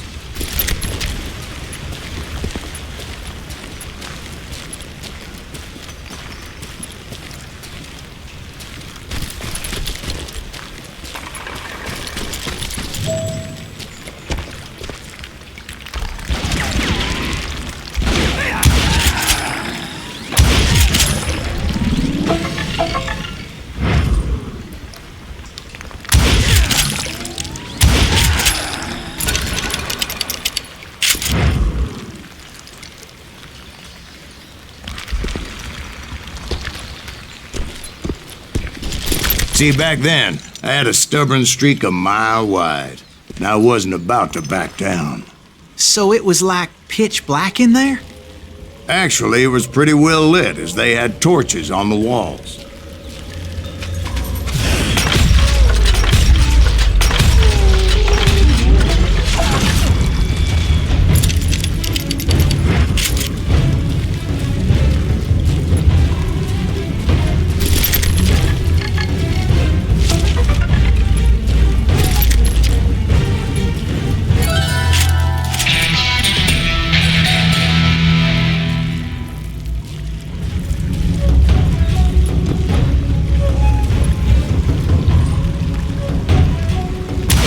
Was his cave?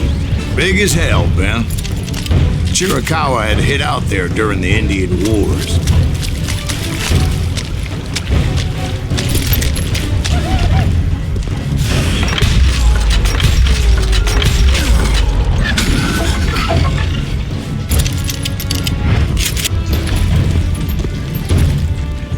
They thought it was haunted with the ghosts of those murdered by the horse soldiers. The cave was haunted with dead Indian ghosts? To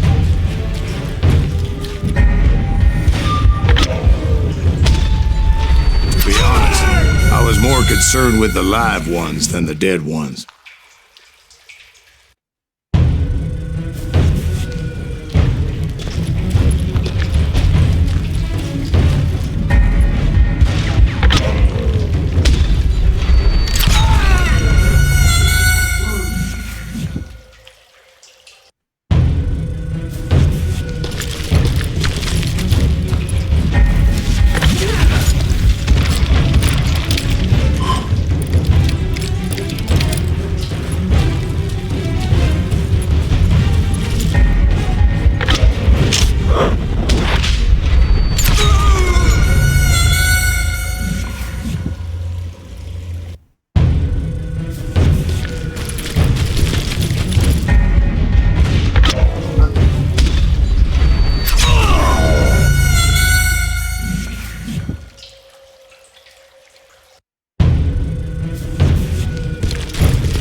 You know so much about engines. A few years back, I was married to two Mescalero women.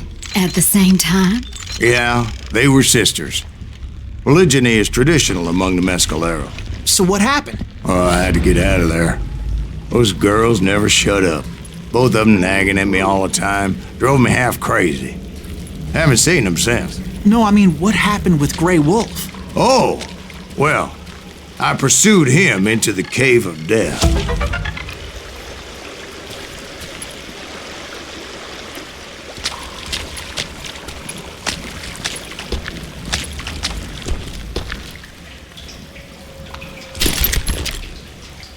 I came upon this flooded grotto, and that's when I saw him. He came to me unarmed and unafraid. His voice echoed in the shadows, and I sensed he meant me no harm. You carry great darkness in your heart, and if you do not release it, it will claim your soul. The sound of his voice put some kind of ancient Indian spell on me. As his story unfolded in my mind, You will come to this place again and kill many more men, and the darkness will grow until it consumes everything that you are. The soul would have no rainbow if the eye had no tears. he said I was a great warrior, a coyote man, unequaled by any other pale-faced warrior, or something like that. The snakes will bite shadows of your past until a venom poisons your heart, and an echo of the song of your dead summons the spirits deep from within the mountains.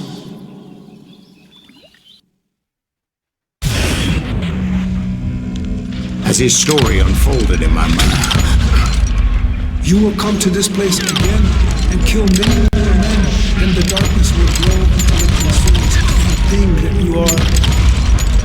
The soul would have no rainbow if the eye had no tears. he said I was a great warrior, a coyote man, unequaled by any other pale-faced warrior, or something like that. The snakes will bite shadows of your past until a venom poisons your heart, and an echo of the song of the dead summons the spirits deep from within the mountains. I didn't quite get what he was saying, but there was definitely snakes. And indeed, his warriors surrounded me and attacked me like hungry wolverines. They couldn't stop me, though, and Grey Wolf wasn't in the mood for idle talk.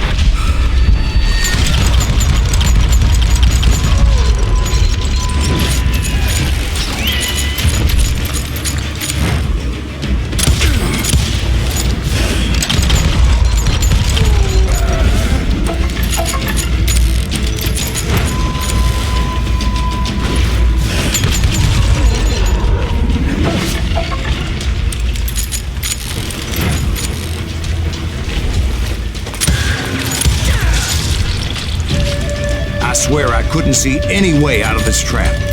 But suddenly, one just appeared. Kind of like a miracle.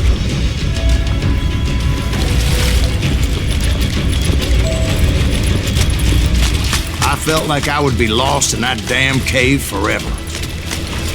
Finally, I found myself back outside, perched on the edge of a precipice, overlooking a thundering whitewater river. To get where I was going required several leaps of faith. But no way in hell I was turning back.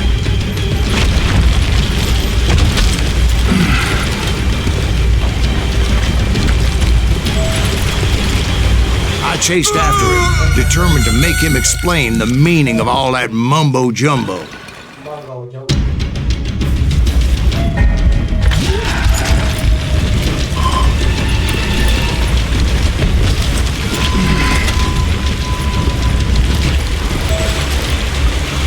I chased after him, determined to make him explain the meaning of all that mumbo-jumbo. Mumbo-jumbo is right. Are you making this all up as you go? A few details may be fuzzy, brother, but I am relating exactly what happened to me.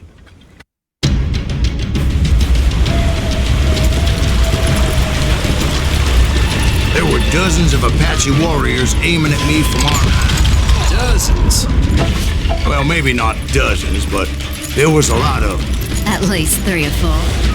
Well, more than that, little lady. I had a steep climb up creek ahead of me and scrambled up those rocks like a mountain goat. I was determined to locate Grey Wolf and find out exactly what the hell he was trying to tell me.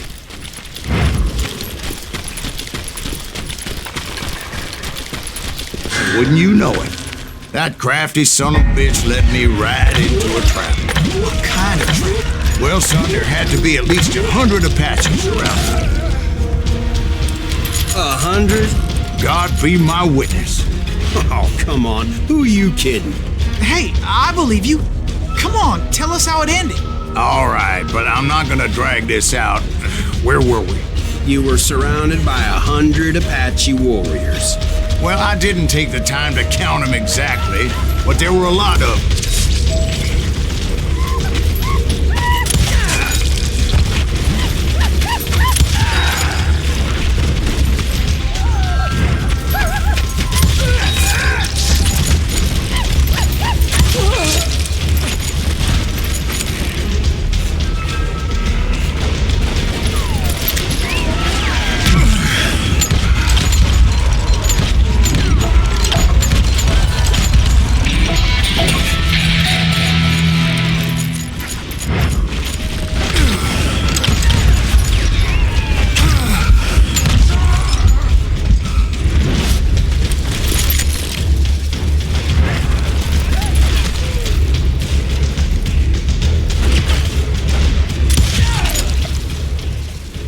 And in the end, a path appeared before me that I had not seen before.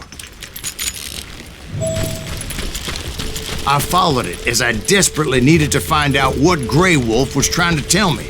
But it was like that son of a bitch disappeared into thin air.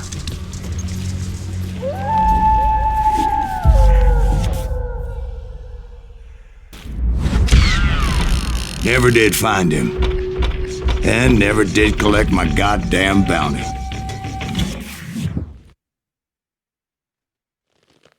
Thank you, darling. It's interesting how the truth can sometimes seem might malleable, depending upon your point of view. Like how those dime novels make you out to be something you're not? Jack, don't be starting trouble. No, he's right. They do tend to exaggerate. Did they exaggerate your part in taking down the Daltons? Well, I was there in the flesh, boy, so I saw what happened firsthand.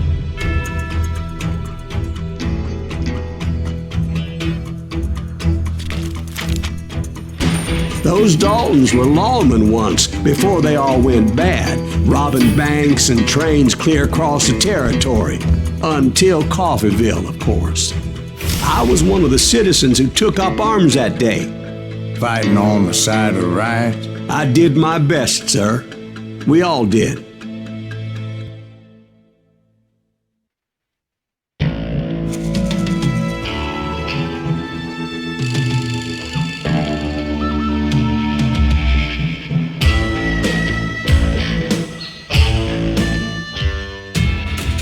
It was early morning. One of my friends was a local gunsmith, and he handed out firearms to anybody who'd take one. You see, the Daltons got it in their heads to rob 2 banks at the same time. 2 banks on the same damn street.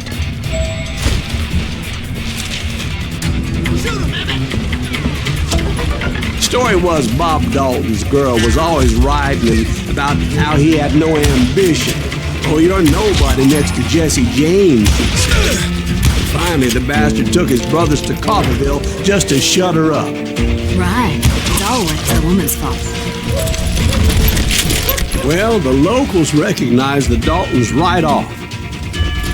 Before they could get away, half the town took up arms to defend their property. Their first mistake was pulling a job in their own damn hometown.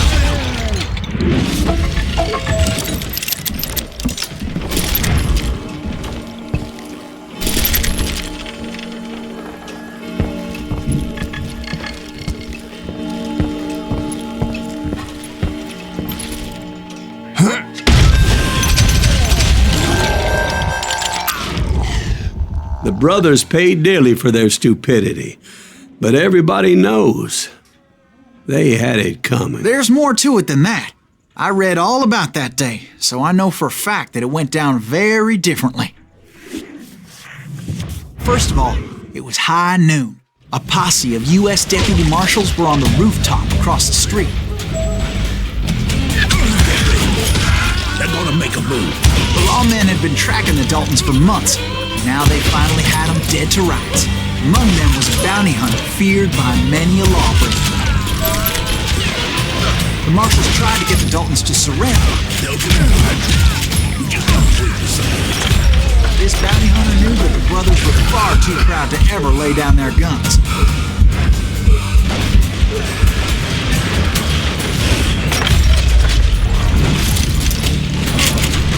He went in there alone to confront those criminals. One of the marshals shouted, "Where are you going? Are you crazy?" Hey, where do you think you're going, dumbass? That rifle's mine. But he paid him no mind. He saw a way to get around to the back of the bank. Then he figured out how to hit the Daltons from a direction they weren't expecting.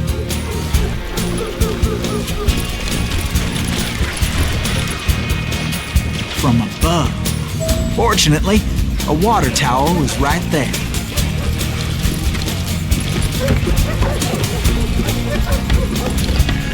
A moment later, he was climbing up a steep ladder, laughing at danger as he did. was brave men like him who risked their lives to tame this wild country.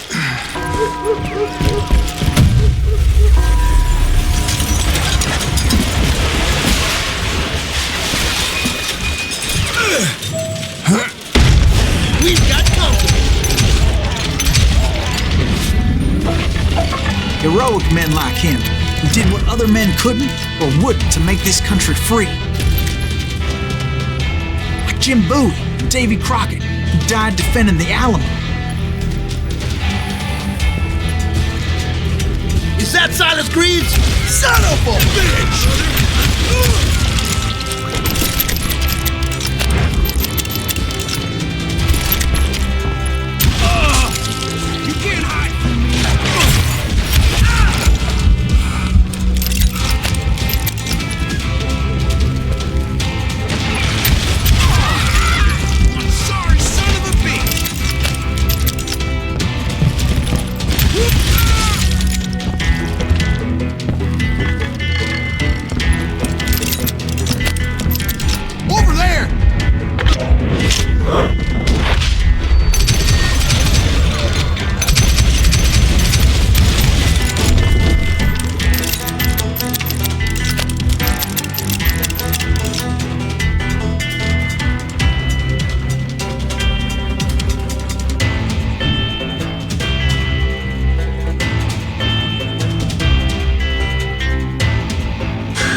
What the hell? Bland! He came away victorious, taking down those thieving Daltons.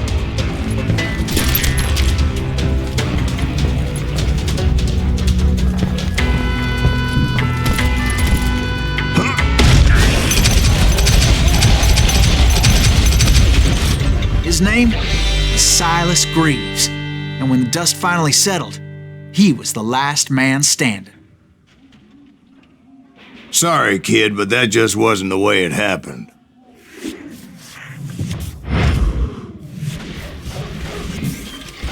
It was early evening, not high noon.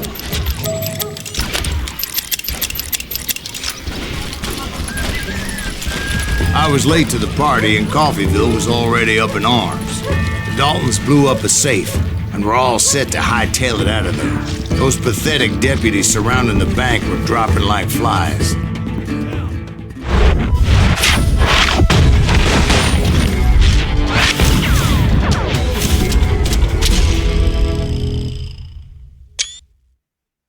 I'd been tracking those jokers for months, waiting for them to do something reckless.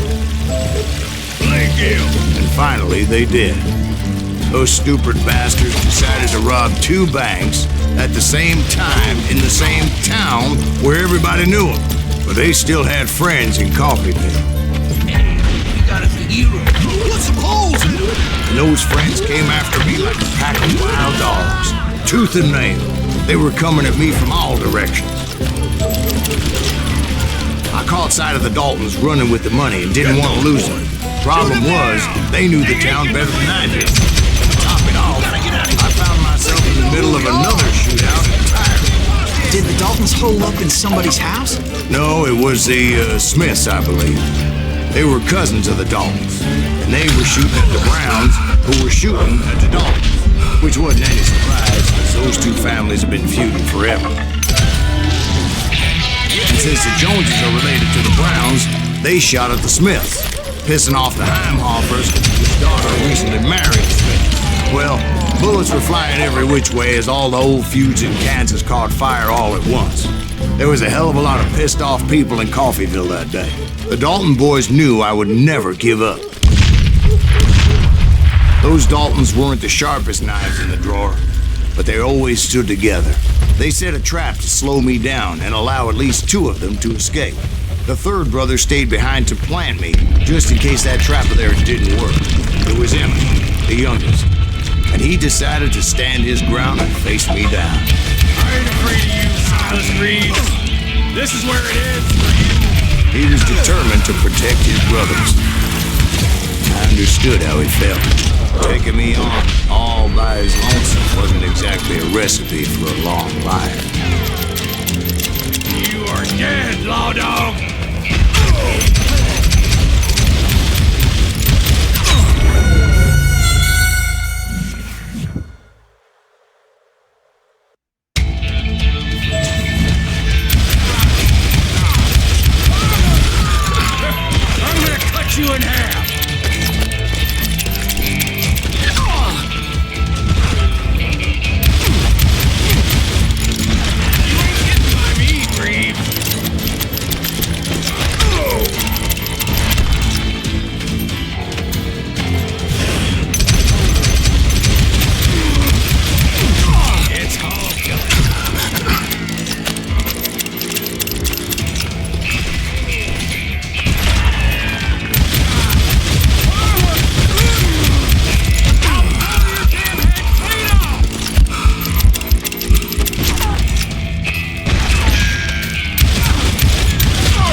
Lieutenant Emmett Dalton survived the robbery in Coffeyville. He's the only Dalton who did.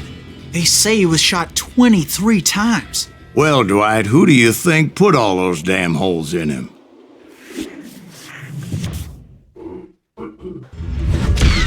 But I have to admit, that boy had grit.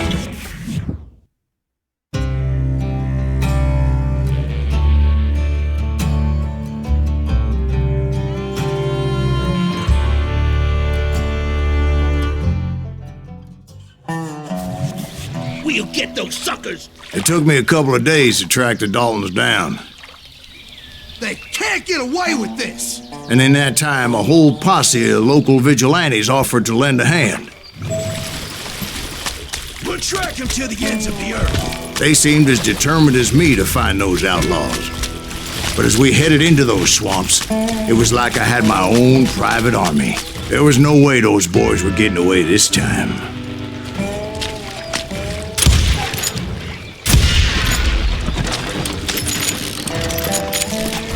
It was early fall, right? Beautiful time of year. At least you had the weather on your side. Not by my recollection. It was damp and foggy as hell. It was tough to stay on a true course, so we kept an eye out for landmarks.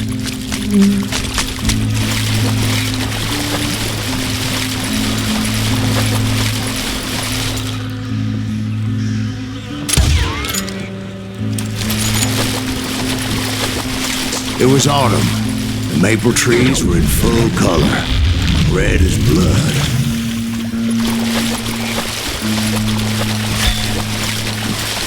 The rains that year were torrential, so the whole area was flooded. The vigilantes had spread out wide, and pretty soon I couldn't see anybody. Bury them in the swamp! Plant them where they stand! Except for some bitches ahead of me wanting to do me harm. So I had to face them alone. I wondered why my compatriots didn't come running when they heard the shots.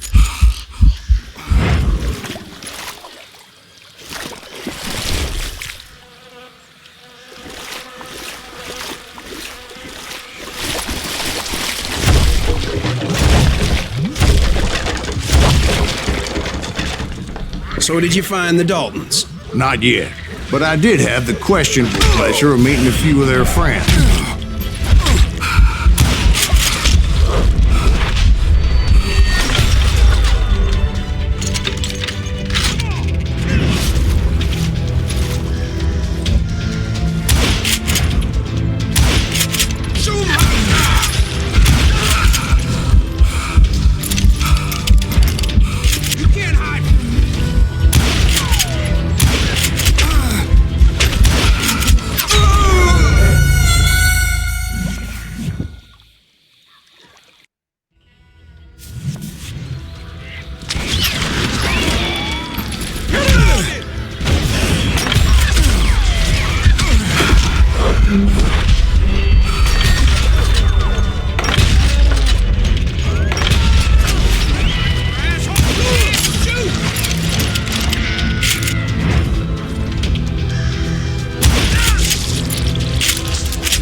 The boys had established quite a reputation by that time, so they attracted all manner of riffraff to their cause.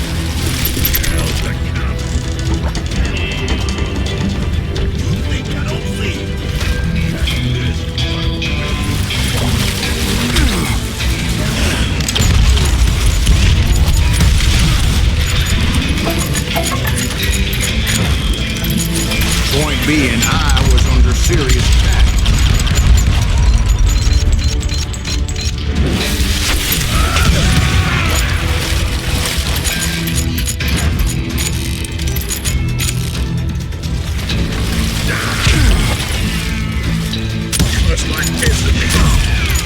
And my reinforcements was nowhere to be seen. Somebody kill that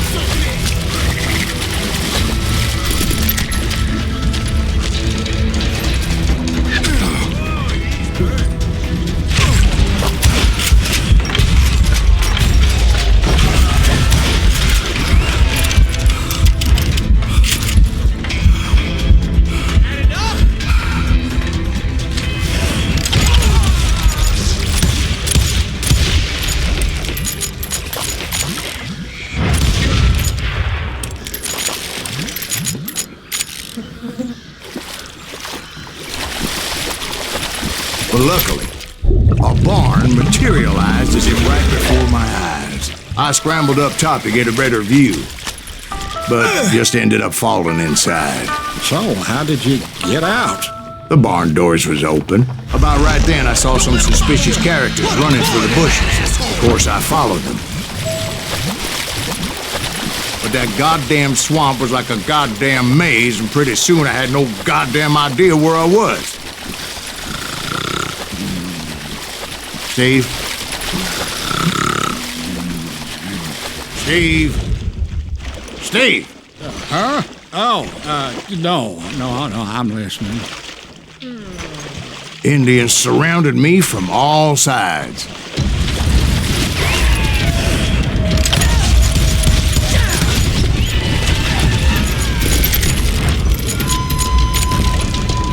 Indians? There were Indians. No. I just wanted to make sure Steve was paying attention. Now, where was I? You were following the Daltons through a swamp? That's right. See, Steve? Dwight's paying attention. No, I'm listening. I was just resting my eyes. So, where was I? The Daltons. Right. See, there's a reason so many outlaw gangs are made up of brothers.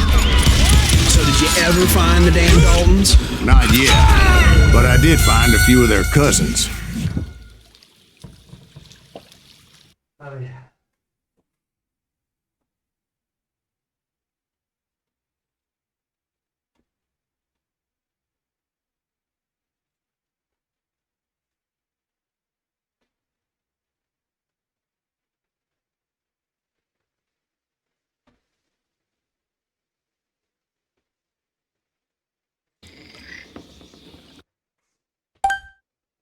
Bounty hunters! Stop that, son bitch! So did you ever find the damn Daltons? Not yet, but I did find a few of their cousins. Bounty hunters! Stop that, son bitch! So did you ever find the damn Daltons? Not yet, but I did find a few of their cousins. Breed like rabbits. Or Smiths, or Heimhoffers, or who knows what. But hell, what's more important than family? I bet Ben knows what I'm talking about.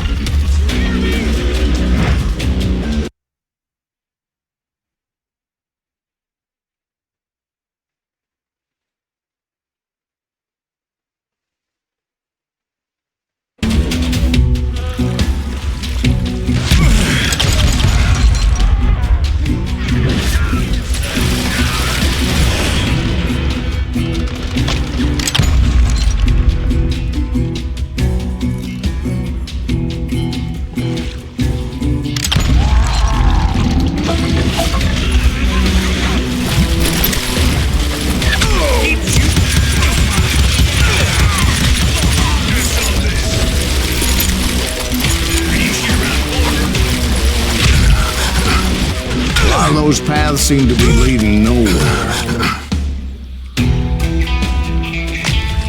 Boy, you ought to get out of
knew those Dalton boys were out there somewhere, standing together against anyone who would threaten them.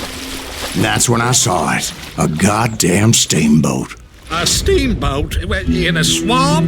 Yeah, Steve, but this wasn't much more than a wreck, really. But how'd a damn steamboat end up in the swamps? Guess it floated off during the flood of '89. Now, was it a stern wheeler or a side wheeler? What? Does that really make a difference, Steve? It was a steamboat with a goddamn army on board. It was then that a fusillade of bullets come raining down from on high. And those vigilantes who accompanied me weren't anywhere to be found. But among those men that were shooting at me, I thought I saw some familiar faces.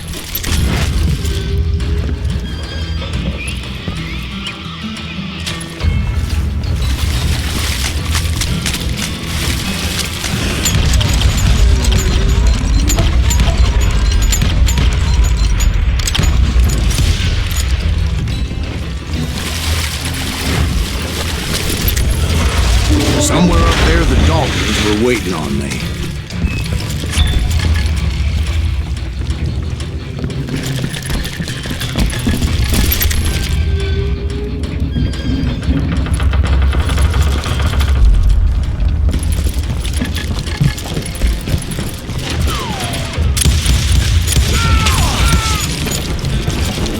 Sounds like you don't give up too easy. That's the kind of man I am, Ben. I set out to do something. I do it. Surrender just ain't in my nature. Plus, I'm stubborn as hell. Brother, I'm gonna make you pay for that.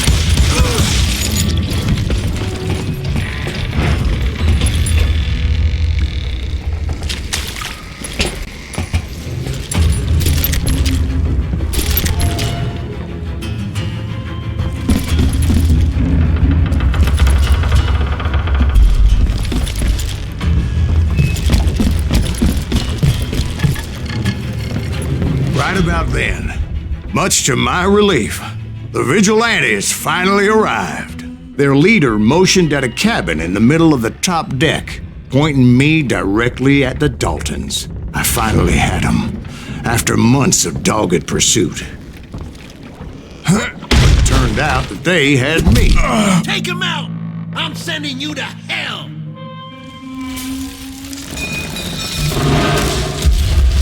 The Daltons had played me like a fiddle. Apparently, the vigilantes were on their damn payroll. They didn't just want to shoot me. They wanted to burn me alive. But finding my way out of a burning labyrinth proved to be quite a challenge. It was a riverboat, right? I mean, it's not like it was a goddamn ocean liner. Well, yeah, but I was in a fight. About that ship that's gonna launch next year? Largest one in the world. You're talking about the Titanic. If you ask me, it's too blessed big. I don't think it'll even float. So anyway... Don't be stupid, Steve. They know what they're doing. They say that the Titanic is unsinkable. Oh, God. But getting back to that steamboat, how did you get off it, Mr. Greaves?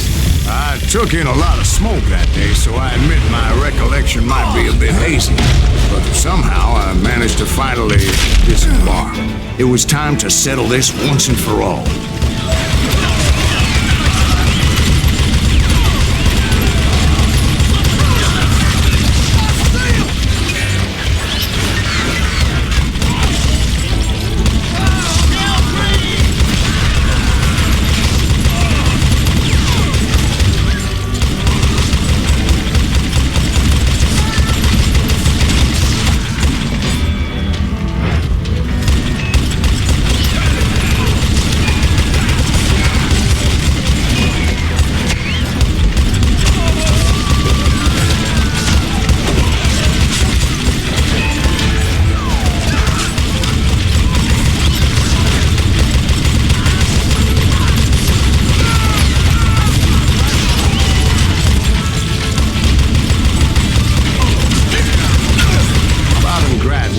To come at me one at a time. They were in this together. Two brothers side by side, determined to take me down. Confident that this time the odds were on their side.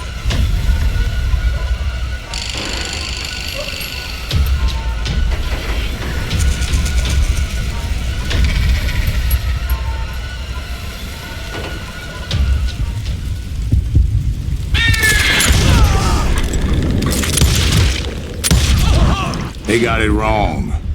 A sad end for those two. If they'd only known that Emmett was still alive despite his wounds. Paroled 14 years later, he moved to California and sold real estate and lived off the legend of that fateful day. And the tragic death of his two brothers.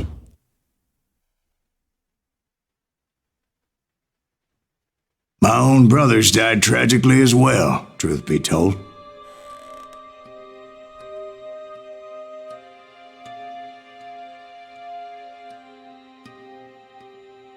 It was 1868, and me and my older brothers were pulling a tidy profit running cattle into Juarez, Mexico.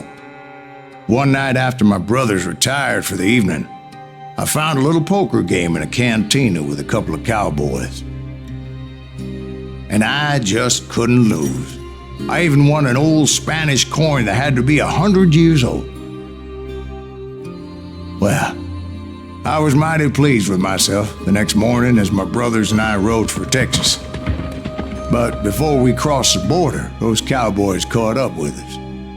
It was Johnny Ringo, Roscoe Bob Bryant, and another asshole named Jim. They wanted their money back and everything else we had, including our lives, as those boys didn't want us coming for them later. Bob put that old Spanish coin in my mouth and said, "I won't have it said that I left you with nothing, boy." Well, those horses bolted, and there we hung as those bastards rode away. The branch finally snapped under the weight of the three of us, but being my older brothers were bigger and heavier, they were already dead. And right then I swore to myself that I would avenge them. Ringo you know about. But Bob eluded me until I heard he was riding with the Wild Bunch.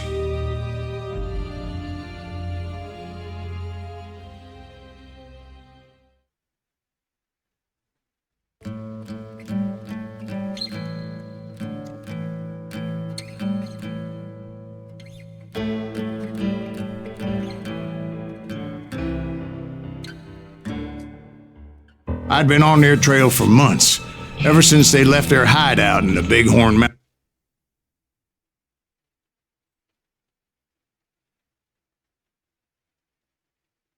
Banks and trains from Colorado to Montana.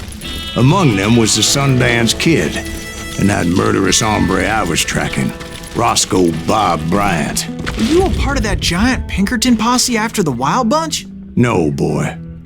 A circus like that would have slowed me down. Besides, I wanted Bryant all to myself.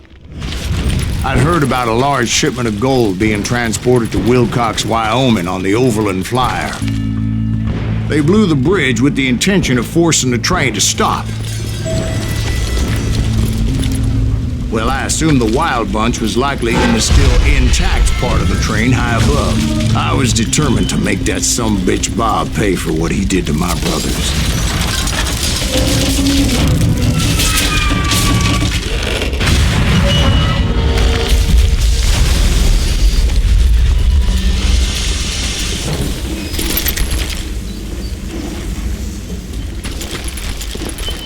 My ears are still ringing from blowing up that bridge. Well, I made my way off unscathed. I came upon a few members of the gang and had no choice but to dispatch them. From there, I had to negotiate an even more precarious route. But first, I would need to get my ass out of there.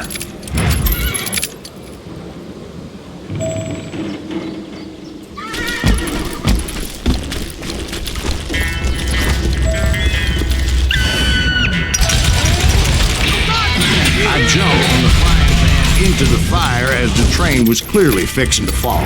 I had found the gang, but in order to find old Bob, I needed to fight my way forward past a whole passel of desperados.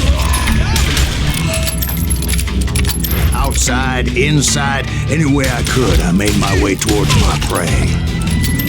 Well, what about the passengers? It was mostly a freight train, as I recall. There were no passengers aboard that day.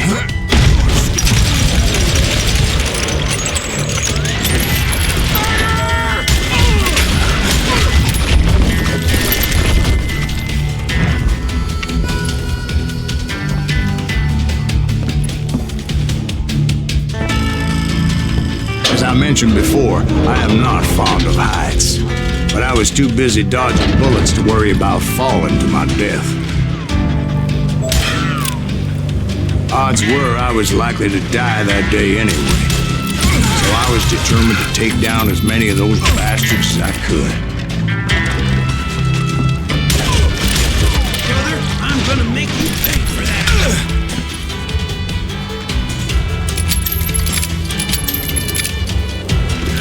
At times, it was like shooting ducks in a shooting gallery. The only difference is these damn ducks shot back.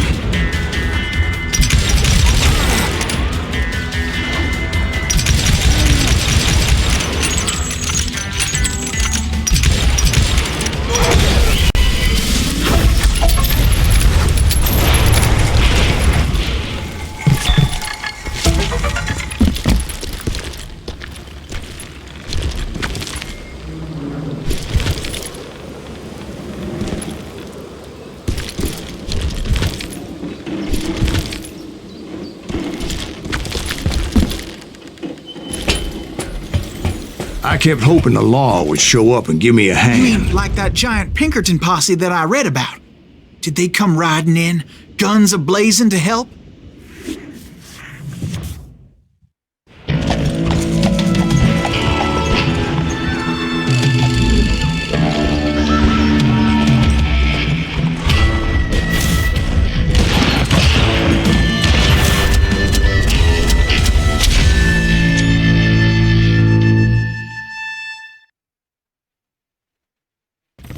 Help? From the Pinkertons? No, son. I had to fight the wild bunch all by my lonesome, as usual. Who the hell is that?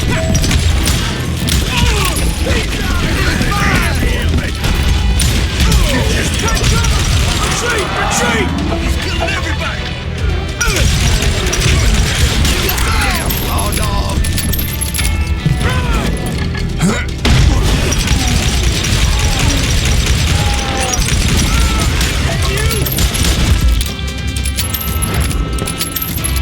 Come and get me! I got the guns! My guess is those dime novels didn't portray this as it happened, did they? Only a few stragglers were left. I had to cut them down pronto if I was going to stay on old Bob's trail.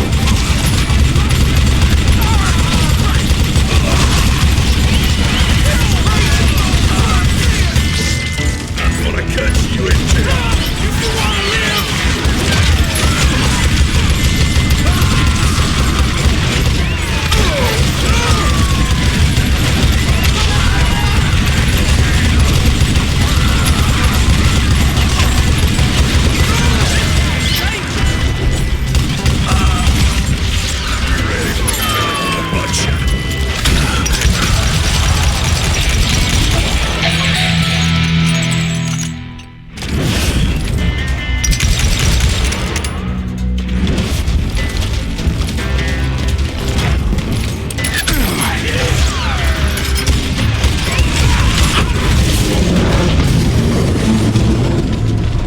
Once I silenced all those guns, I went searching for my nemesis, determined to finally have my justice. But the only survivor who welcomed me was George Flat-Nose Curry. Who was he?